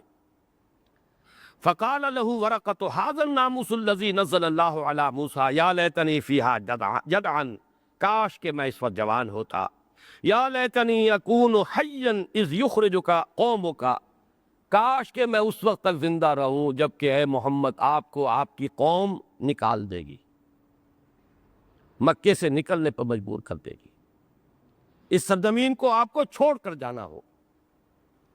فقال رسول اللہ صلی اللہ علیہ وسلم اوا مخرجیہم، اس پر حضور نے بڑے تعجب کے ساتھ فرمایا کیا وہ مجھے نکال دے گے؟ اس سے میں کہہ رہا ہوں دلیل مل گئی کہ حضور کو ابھی اندازہ نہیں تھا کہ کیا کچھ پیش آنے والا ہے، ابھی تو یہ پہلا تجربہ تھا اور اس کا ایک بشری تاثر تھا، یہ نہیں کہ آپ کو اندازہ ہو گیا تھا کہ کیا کیا مصائب آنے والے ہیں، کیا کیا سختیاں جھیلنی پڑیں گی اور کیا کیا مشکل مراحل جو ہے ان سے سابقہ پیش آئے گا۔ اس پر اتنے تعجب کے ساتھ آپ نے فرمایا اوا مخرجیہم، کیا وہ مجھے نکال دیں گے؟ یہ تو مجھ سے بڑی محبت کرتے ہیں، میرے قدم تلے اپنی نگاہیں بچھاتے ہیں، جہاں صدیق، جہاں صادق، جہاں امین، یہ آ گئے امین، یہ آ گئے صادق، تو کیا یہ مجھے نکال دیں گے؟ قال نعم، حضرت ورقہ نے کہا نہیں، یقیناً ایسا ہی ہوگا۔ لم یات رجل قط بمثل ما جئت به الا عودیا، نہیں لایا کوئی بھی شخص تاریخ انسانی کے دوران وہ چیز جو آپ لے کر آئے ہیں، جو آپ کو دی گئی ہے، مگر یہ کہ ان کے ساتھ عداوت لامحالہ کی گئی، اللہ کے ہر رسول کو ایذائیں پہنچائی گئی، اللہ کے ہر رسول کے ساتھ دشمنی کی گئی، اللہ کے ہر رسول کو جو ہے ان کے ساتھ عداوت کی گئی۔ ما لم یات رجل قط بمثل ما جئت به الا عودیا، عداوت ہوئی لازماً، دشمنی کی گئی، جو بھی یہ شے لے کر آیا جو آج آپ کو دی گئی ہے۔ وَإِن يُدْرِكْنِي يَوْمُكَ، اور اگر مجھے اس دن نے پا لیا، یعنی میں اگر اس دن تک زندہ رہا، انصرک نصرا معزرا، تو اے محمد میں آپ کی مدد کروں گا اور بڑی مدد کروں گا، امکانی حد تک مدد کروں گا۔ ثم لم ينشب ورقۃ ان توفیا، لیکن اس کے بعد چند ہی دن حضرت ورقہ زندہ رہے اور ان کا انتقال ہو گیا۔ یہ ہے وہ وحی کہ یہ کیف کان بدء الوحی کے باب میں یہ حدیث جو حضرت عائشہ صدیقہ سے مروی ہے، نہایت پیاری، نہایت اہم۔ آج میں نے یہ پوری حدیث پڑھ کر آپ کو سنائی، اس سے پہلے اس کے مختلف جملے تو ہیں میرے دروس میں آتے رہے، ابا مخرجیہم، یہ تو میں نے بارہا آپ کو کوٹ کیا ہے۔ اسی طرح اولا ما بدأ بہ اور گویا صالحہ، یہ بھی میں نے بارہا سنایا ہے۔ یہ تمام واقعات تو اس لیے کہ میں آپ سے عرض کر رہا ہوں کہ اس حدیث سے مجھے تو شغف ہے اپنے زمانہ تعلیم سے، اور حقیقت وحی، میں جبکہ میڈیکل کالج میں پڑھتا تھا تو میں نے کتاب خریدی تھی مولانا سید احمد اکبر آبادی کی، حقیقت الوحی کے موضوع پر ان کی کتاب ہے۔ اگرچہ یہ کہ واقعہ یہ کہ میرا تاثر یہ تھا کہ جس قدر ذوق و شوق سے میں نے وہ کتاب خریدی تھی، اتنے میرے وہ علمی پیاس کو تسکیر اس سے نہیں ہو سکی، معلومات تو بہت سی جمع ہوئی لیکن حقیقت الوحی پر جس طریقے سے ایک انشراح مجھے ہو جانا چاہیے تھا نہیں ہوا۔ یہ پورا عرصہ جو ہے اب جو گزر گیا، یوں سمجھیے کہ سن 54 سے لے کر 91 تک، یہ 37 برس گزر گئے غالباً، اس میں غور و فکر جاری رہا ہے، قرآن حکیم کا مطالعہ کیا ہے، وحی کی اقسام، سورہ شورى کے آخری حصے میں جو آیت آئی ہے کہ کلام جو ہے بندے کا اللہ کے ساتھ وہ کس طرح کی شکلوں میں ہو سکتا ہے، مَا كَانَ لِبَشَرٍ أَن يُكَلِّمَهُ اللَّهُ إِلَّا وَحْيًا أَوْ مِن وَرَاءِ حِجَابٍ أَوْ يُرْسِلَ رَسُولًا فَيُوحِيَ بِإِذْنِهِ، یہ تمام چیزیں جو ہے یہ میں نے بعد میں اوپر غور و فکر کیا ہے، لیکن آج میں نے چاہا اور میرے لیے بالکل یہ ممکن نہیں ہوا کہ یہ پوری حدیث آپ کو سنائے بغیر سورہ علق کا درس جو ہے وہ میں سمجھوں کہ میں نے اس کا حق ادا کر دیا ہے۔ اور پھر میں عرض کر رہا ہوں، جس شخص کو بھی اس حدیث سے محبت نہیں، عشق نہیں، اعتناء نہیں، دلچسپی نہیں، میں مجبور ہوں یہ کہنے پر کہ اسے نہ حدیث نبوی سے کوئی دلچسپی ہے، نہ سیرت النبی سے کوئی دلچسپی ہے، اور نہ ہی اسے علم الحقائق سے، حقیقت وحی، یہ بھی تو ایک اہم حصہ علم الحقائق کا، حقیقت انسان، حقیقت وحی، یہی تو تمام چیزیں ہیں، حقیقت زندگی، یہ تو بیسک ایشوز ہیں، تو حقیقت الوحی جو ہے معلوم ہوتا ہے کہ اس سے بالکل اسے کوئی مناسبت نہیں۔ اب اس میں جو اصل مسئلہ ہے وہ میں آپ کے سامنے بیان کر رہا ہوں۔ آج تو محسوس ہوتا ہے کہ شاید میں اس سورہ مبارکہ کا جو لفظ بلفظ درس ہے وہ شاید شروع ہی نہ کر سکوں اور انہی مباحث میں آج کا ہمارا وقت ختم ہو جائے، لیکن یہ کہ اس میں اب میں اضافہ کر رہا ہوں۔ اس اصول کے مطابق جو میں نے پہلے بیان کیا، سورہ مدثر کے نزول کے بارے میں دو روایات، راوی دونوں کے جابر ابن عبداللہ انصاری، ان سے روایت کرنے والے جو تابعی ہیں وہ بھی ایک ہی، حضرت ابو سلمہ ابن عبد الرحمن، لیکن فرق ہو گیا۔ لیکن ان دونوں کو آپ جوڑ دیجئے تو معلوم ہوتا ہے کہ حکمت کے خزانے جو ہیں ابل رہے ہیں۔ یہ نہیں کہ آپ ان کے فرق کو دلیل بنانے کے حدیث میں کار شہ دیکھو فرق آ گیا، نہیں، اس میں سے ایک میں ایک خلا تھا اور دوسری میں اس کی تفصیل آ گئی، اس کو مکمل کر دیا، پھر ان دی پلیکس ہو رہے ہیں۔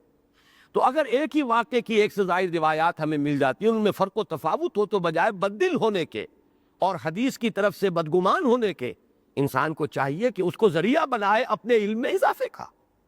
یہی مثال یہاں آ رہی ہے بہت ہی وضاحت کے ساتھ کہ امام طبری نے بھی وہی کیسے ہوئی اس کی روایت کی ہے، اور یہ بھی حضرت عائشہ سے ہے، لیکن دوسرے بھانجے حضرت عبداللہ ابن زبیر کے حوالے سے۔ اسی طریقے سے ابن اسحاق جو بہت بڑے سیرت نگار ہیں نبی اکرم صلی اللہ علیہ وسلم کے، انہوں نے بھی یہ روایت نقل کی ہے، لیکن وہ عن وہب ابن کیسان عن عبید، ان کے راوی ذرا مختلف ہی۔ لیکن ان دونوں روایتوں میں بہت سی چیزیں قدر مشترک کے طور پر ہیں، وہ چیزیں بھی ہیں جو حضرت عائشہ کی اس روایت میں جو ابھی ہم پڑھ چکے ہیں، جو حضرت عروہ ابن زبیر کے روایت سے ہمیں ملی، اور ایک جو اس میں آ رہے واقعات، ان میں 4 چیزوں میں فرق ہے، اس کو نوٹ کر دیجئے۔ وہ ساری حدیثیں اب تفصیل سے میں نہیں سناؤں گا، اس لیے کہ وہ سند کے اعتبار سے اتنی اونچی نہیں ہے جتنی اونچی یہ حدیث ہے کہ جو متفق علیہ ہے، صحیح بخاری، صحیح مسلم، مسند احمد سب کے اندر موجود۔ ان میں پہلا فرق تو ہمیں یہ ملتا ہے کہ اس حدیث میں جو ابھی ہم نے پڑھی، صرف ملک کا لفظ آیا ہے، فرشتہ، جبرائیل کے نام کی صراحت نہیں ہے، جبکہ ان دو روایتوں میں ابن اسحاق کی اور طبری کی روایتوں میں فرشتے کا نام بھی مذکور ہے، جبرائیل۔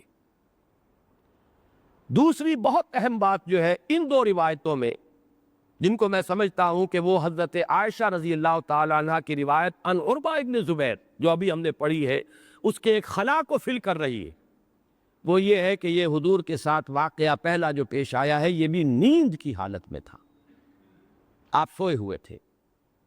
چنانچہ میں اب آپ کو یہ الفاظ سنا رہا ہوں اس روایت کے، فجاءنی، جبرائیل میرے پاس آئے، وانا نائم، اور میں سویا ہوا تھا۔ تیسرا فرق جو ہے وہ اب یہاں پر نوٹ کر لیجئے کہ حضرت جبرائیل لے کر آئے تھے دبیز ریشم کا ایک ٹکڑا جس پر یہ آیات لکھی ہوئی تھی۔ چنانچہ الفاظ کیا ہے؟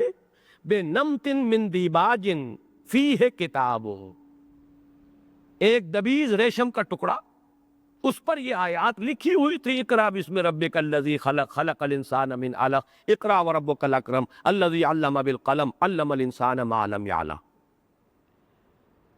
چوتھی چیز یہ ہے جس میں کہ فرق ہے کہ حضرت عائشہ کی وہ روایت جو ہم نے تفصیل سے پڑھی ہے، اس میں تینوں مرتبہ ایک ہی جواب نقل کیا گیا، ما انا بقاری۔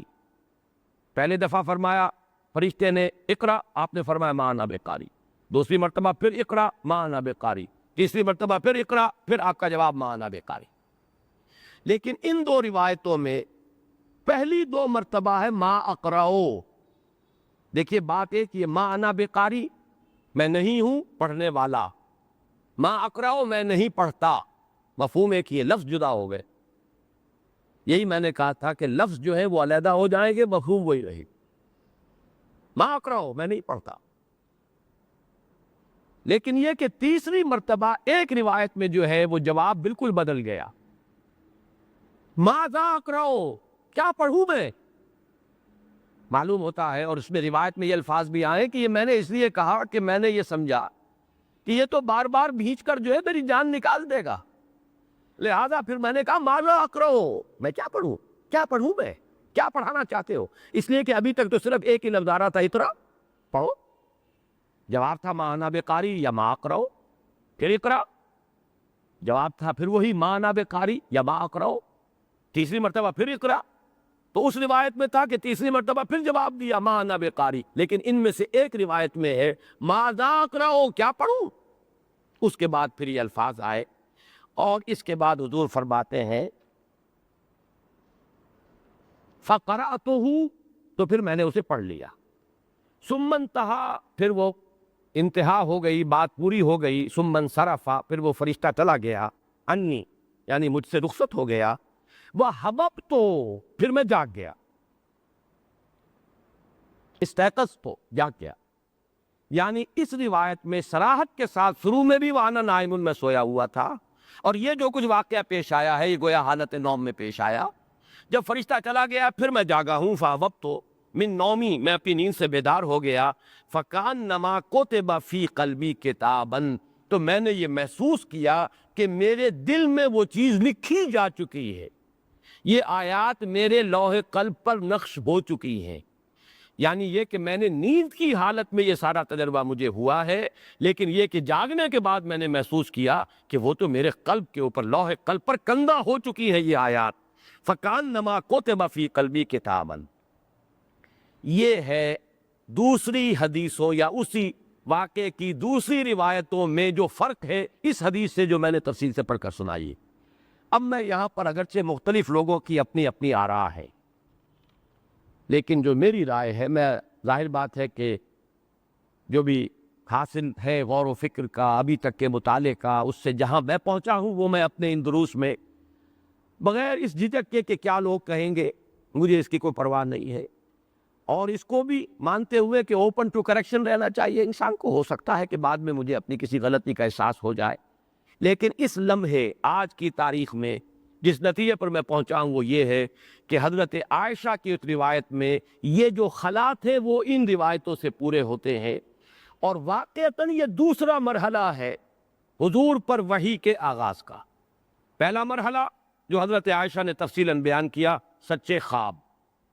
ابھی کسی فرشتے کو دیکھا نہیں، کوئی لفظی جو ہے وحی نہیں ہوئی، خواب ہی میں ایک واقعہ دیکھا، لیکن یہ کہ پھر وہ واقعہ جوں کا توں ظہور پذیر ہو گیا. معلوم ہوا کہ کوئی روح محمدی کا ربط قائم ہو چکا ہے عالم ارواح سے، عالم امر سے، عالم ملکوت سے. اب اس سے پہلے کہ وہ جو صراحت کے ساتھ جاگتے ہوئے وحی کا سلسلہ شروع ہو، یہ دوسرا درجہ ہے. پہلا تجربہ نیند کی حالت میں لیکن فرشتے کو دیکھا ہے. اب فرشتہ آیا ہے، فرشتے نے بھیجا ہے. بلکہ جیسے میں آج عرض کر رہا تھا کہ میں نے کچھ چیزیں پہلے پڑھی ہیں، آج میں حوالہ تلاش نہیں کر سکا. اسی طرح مجھے یاد ہے کہ میں نے کسی تفسیر میں یہ الفاظ بھی پڑھے تھے کہ یہ وحی جو ہوئی ہے بین النوم والیقظہ، یہ نیند اور بیداری کے مابین کی ایک حالت تھی جس میں کہ یہ واقعہ پیش آیا. نہ اسے خالص نیند کہیں گے اور نہ اسے خالص بیداری کہیں گے، ایک بین بین کی شے ہے، بین النوم والیقظہ. پہلے جو کچھ ہوا خالص خواب میں ہوا، اور خواب میں، نیند میں آپ نے خواب دیکھے.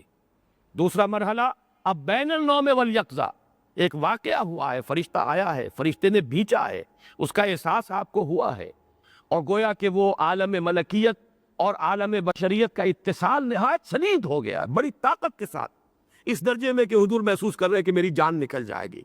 بلغنی منی الجہد، میرے تحمل سے بڑھ کر بات ہو گئی تھی، اتنا بھیجا ہے. یہ عالم بشریت اور عالم ملکیت کا اتصال شدید ہے. اتصال بے تکیف بے قیاس، ہست رب الناس را بے باجال ناس.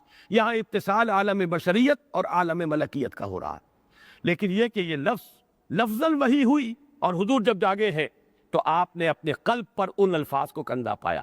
اچھا ظاہر بات ہے اگر یہ نیند میں نہ ہوتا تو وہ ٹکڑا ہونا چاہیے تھا آپ کے پاس. وحی تو وہ بھی نہیں. اگر حضرت موسیٰ علیہ السلام کو پتھر کی تختیوں پر لکھ کر وحی دی جا سکتی تھی تو محمد رسول اللہ صلی اللہ علیہ وسلم کو ریشم کے ٹکڑے کے اوپر لکھی ہوئی وحی کیوں نہیں بھیجی جا سکتی؟ تو کوئی بعیدست کے آس بات تو نہیں ہے.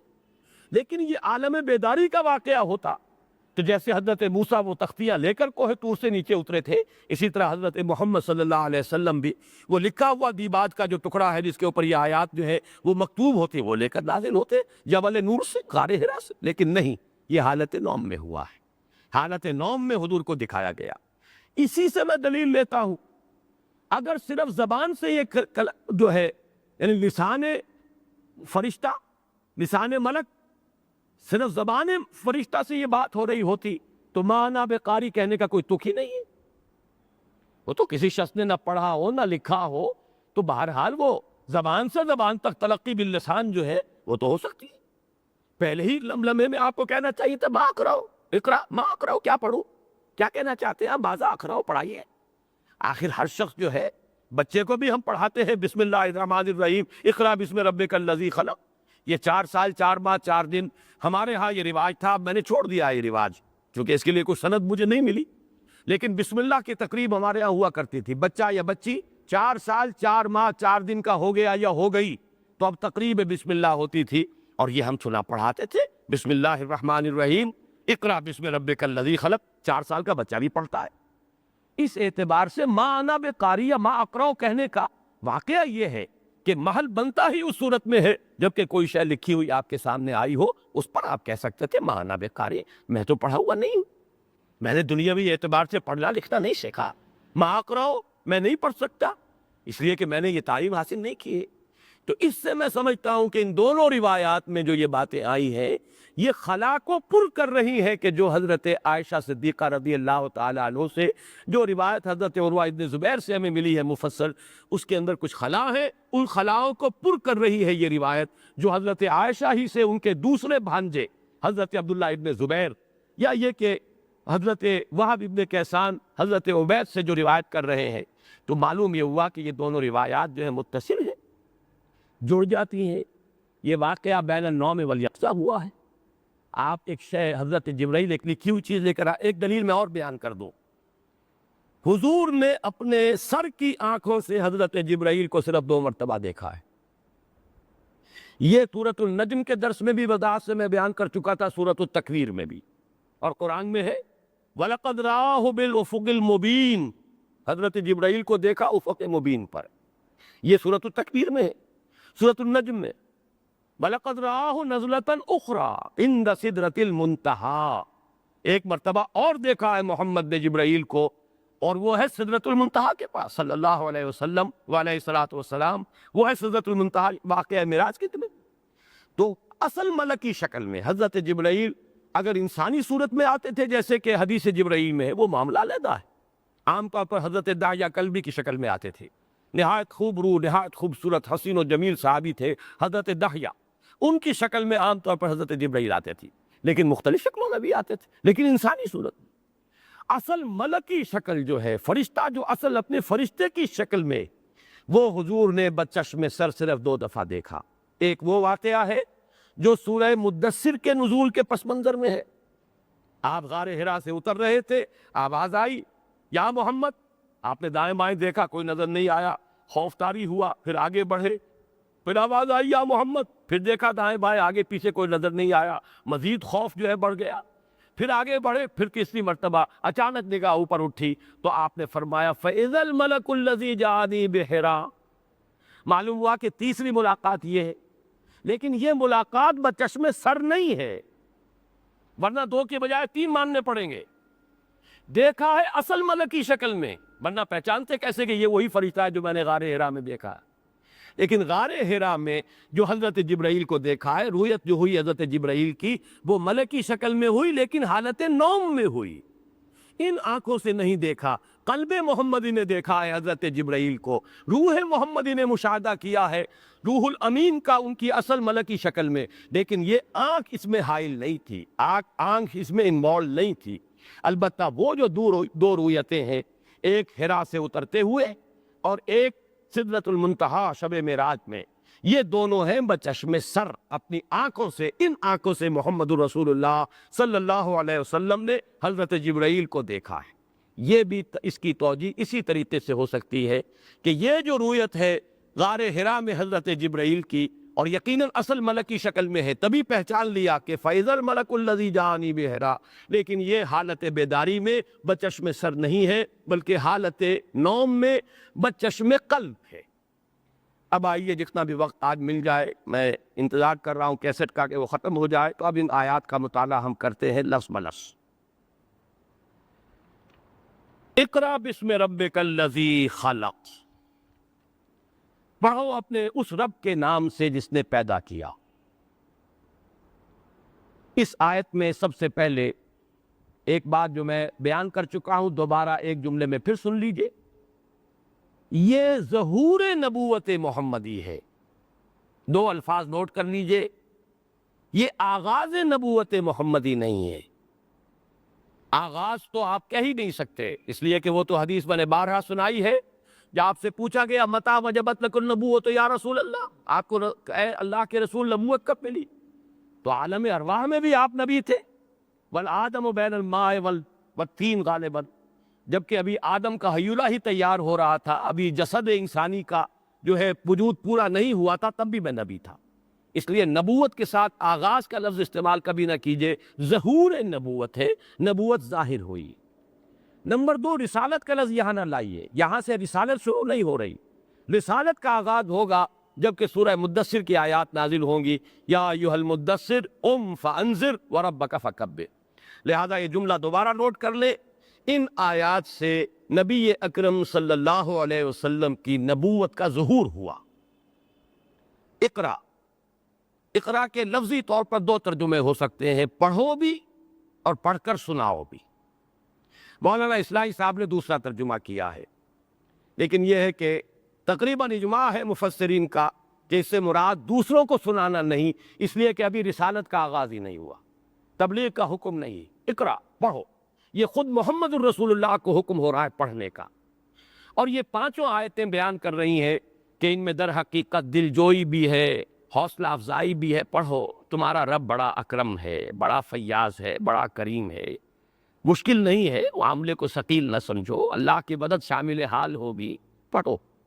اقرا وربک الاکرم الذی علم بالقلم علم الانسان ما لم یعلم۔ یہ آیات اس اعتبار سے بڑی ممتاز ہے، دو مرتبہ حکم اقرا اور دو مرتبہ اللہ کی شان علم، الذی علم بالقلم علم الانسان ما لم یعلم۔ معلوم ہوا کہ یہاں سارا کا سارا معاملہ جو ہے تعلیم ہے، اور پڑھنا ہے محمد الرسول اللہ صلی اللہ علیہ وسلم کا۔ مزید ایک بات میں بعد میں عرض کروں گا۔ تیسری بحث اس میں یہ ہے کہ یہ بات جو ہے اقرا بسم ربک الذی خلق، یہ کیوں کہا گیا؟ ایک رائے یہ ہے کہ یہ بات زائدہ ہے، مراد ہے پڑھو اپنے رب کا نام، با یہاں پر معنی نہیں دے رہا، زائد ہے۔ جیسے ہم نے پڑھا سبح اسم ربک الاعلی، تسبیح کرو اپنے رب بلند و بالا رب کے نام کی تسبیح کرو۔ اسی طرح اقرا اسم ربک الذی خلق، پڑھو اپنے رب کا نام جس نے کہ پیدا کیا، یعنی نام کی مالا جپو۔ یہ بھی ایک رائے ہے، لیکن یہ کہ میں بھی اس کو قبول نہیں کرتا، مجھے یہ بہت سے مفسرین کی طرح میری بھی رائے اس کے حق میں نہیں۔ تیسری رائے یہ ہے کہ اقرا بسم ربک الذی خلق سے مراد ہے اپنے رب کے نام سے پڑھو، یعنی اس کی برکت، اس کی توفیق، اس کی تیسیر، اس کی امداد، اس کی نصرت پر بھروسہ کرتے ہوئے پڑھو۔ یہ ہے گویا کہ تبرک اللہ کے نام سے، برکت کا حصول، پڑھو اللہ کے نام سے۔ اور اسی سے گویا کہ ہمارے بہت سے فقہا نے یہ حکم نکالا ہے، استخراج کیا ہے اس حکم کا فقہی طور پر، کہ جیسے قرآن کو پڑھنے سے پہلے قرآن مجید کے ایک صریح حکم کے مطابق تحفظ ضروری ہے۔ فاستعذ باللہ، جب بھی قرآن پڑھنا ہو فاستعذ باللہ، تو اللہ کی پناہ میں آؤ، اللہ کی پناہ طلب کرو۔ تو تعوذ جو ہے قرآن مجید جب بھی پڑھا جائے، اعوذ باللہ من الشیطان الرجیم، یہ پڑھنا لازم ہے، یہ قرآن مجید کی نص ہیں۔ اسی طرح اس آیت سے بعض حضرات یہ استنباط کرتے ہیں کہ بسم اللہ پڑھنا بھی ضروری ہے، اس لیے کہ اقرا بسم ربک الذی خلق، یہاں پہ بسم رب جو ہے وہ بھی ضروری ہے کہ جب بھی قرآن کو پڑھو تو اس قرآن کو اللہ کے نام کے ساتھ پڑھو۔ تو گویا کہ دونوں چیزیں لازم ہو گئی۔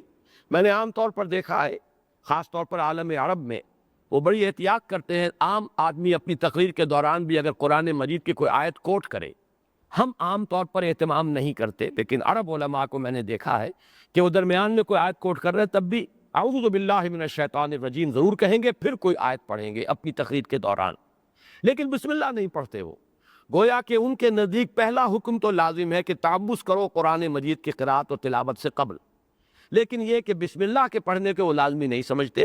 لیکن بعض فقہا نے اس آیت سے یہ حکم نکالا ہے کہ تعوذ بھی ضروری ہے، وہ تو اس سے ہے فاستعذ باللہ، اور یہ کہ اقرا بسم ربک الذی خلق سے یہ لازم آتا ہے کہ صرف اعوذ باللہ من الشیطان، اعوذ باللہ من الشیطان الرجیم جو ہے نہ پڑھا جائے، بلکہ یہ کہ ساتھ ہی بسم اللہ الرحمن الرحیم بھی پڑھا جائے۔ اب سوال پیدا ہوتا ہے کہ اقرا کا کیا مراد ہے، کیا پڑھو؟ ابن اسحاق اور طبری کی روایت سے میں بیان کر چکا ہوں کہ ان کی روایت کا حاصل یہ ہے کہ جو وہ دیباج کا جو ٹکڑا تھا، دبیز ریشم کا ایک ٹکڑا، بے نمت من الدیباج، اس پر لکھی ہوئی آیات تھی، اس کو پڑھنا مراد تھا۔ لیکن جو لوگ اس کو نہیں مانتے، چونکہ وہ احادیث یہ میں عرض کر چکا ہوں کہ وہ سند کے اعتبار سے اتنی قوی نہیں ہے، روایت طبری کی ہو یا ابن اسحاق کی ہو، جتنی قوی روایت جو مسلم اور بخاری کی ہے، بہت سے حضرات اسے تسلیم نہیں کرتے۔ بہت سے لوگ نہیں مانتے کہ یہ حالت نیند میں ہوا ہے، حالت نوم میں ہوا، یا کوئی لکھی ہوئی چیز آئی تھی۔ میں اپنی رائے عرض کر چکا ہوں، میں تسلیم کرتا ہوں، اور میرے نزدیک ان دونوں روایات نے اس پہلی روایت میں جو خلا تھے ان کو پر کر دیا ہے، وہ ایک دوسرے میں فٹ ہو جاتی ہے پورے طور پر، اور بات مکمل ہو جاتی ہے۔ لیکن یہ ہے کہ جن لوگوں کو وہ چیزیں تسلیم نہیں ہیں کہ کوئی لکھی ہوئی شے تھی، ان کی رائے یہ ہے کہ اس سے مراد ہے کہ پڑھو مطلقاً قرآن، گویا کہ اس میں یہ چیز امپلائڈ تھی کہ اے محمد اب قرآن کا نزول پے بپے ہوگا، تو آپ جب بھی قرآن نازل ہو اللہ کا نام لے کر اس کی تلاوت کیجیے گا۔ اقرا بسم ربک الذی خلق، یعنی اقرا القرآن بسم ربک الذی خلق، اے نبی پڑھیے گا قرآن کو اپنے اس رب کے نام سے کہ جس نے پیدا فرمایا۔ ایک تیسری رائے اور ہے، میرا اپنا ذاتی رجحان اس کی طرف ہے، اس کے لیے بھی بعض روایات ہے لیکن وہ بہت ثقہ نہیں ہے، بہت قابل اعتماد نہیں ہے۔ اس کے ضمن میں مولانا مودودی کی ایک جو عبارت ہے وہ بھی پڑھ کر سناؤں گا۔ ایک روایت ہمیں یہ ملتی ہے کہ اس وحی کے بعد 2.5 یا 3 برس تک، بلکہ 3 برس تک حضرت اسرافیل حضور کے ساتھ رہے ہر دم ہر وقت، اور کوئی تعلیم ہے جو ہوتی رہی حضور کی جو ہم نہیں جانتے۔ یہ روایت موجود ہے۔ قرآن کی وحی لانے والے تو حضرت جبرائیل ہے، اور اس میں تو وقفے دیا ہے، فترۃ الوحی رہی ہے، وحی کا سلسلہ جو ہے درمیان میں ٹوٹتا رہا ہے، وقفے آتے رہے، لیکن مسلسل اس کے بعد حضرت اسرافیل علیہ السلام حضور کے ساتھ رہے، اور آپ کی ایک تعلیم ہوئی ہے جو ہم نہیں جانتے۔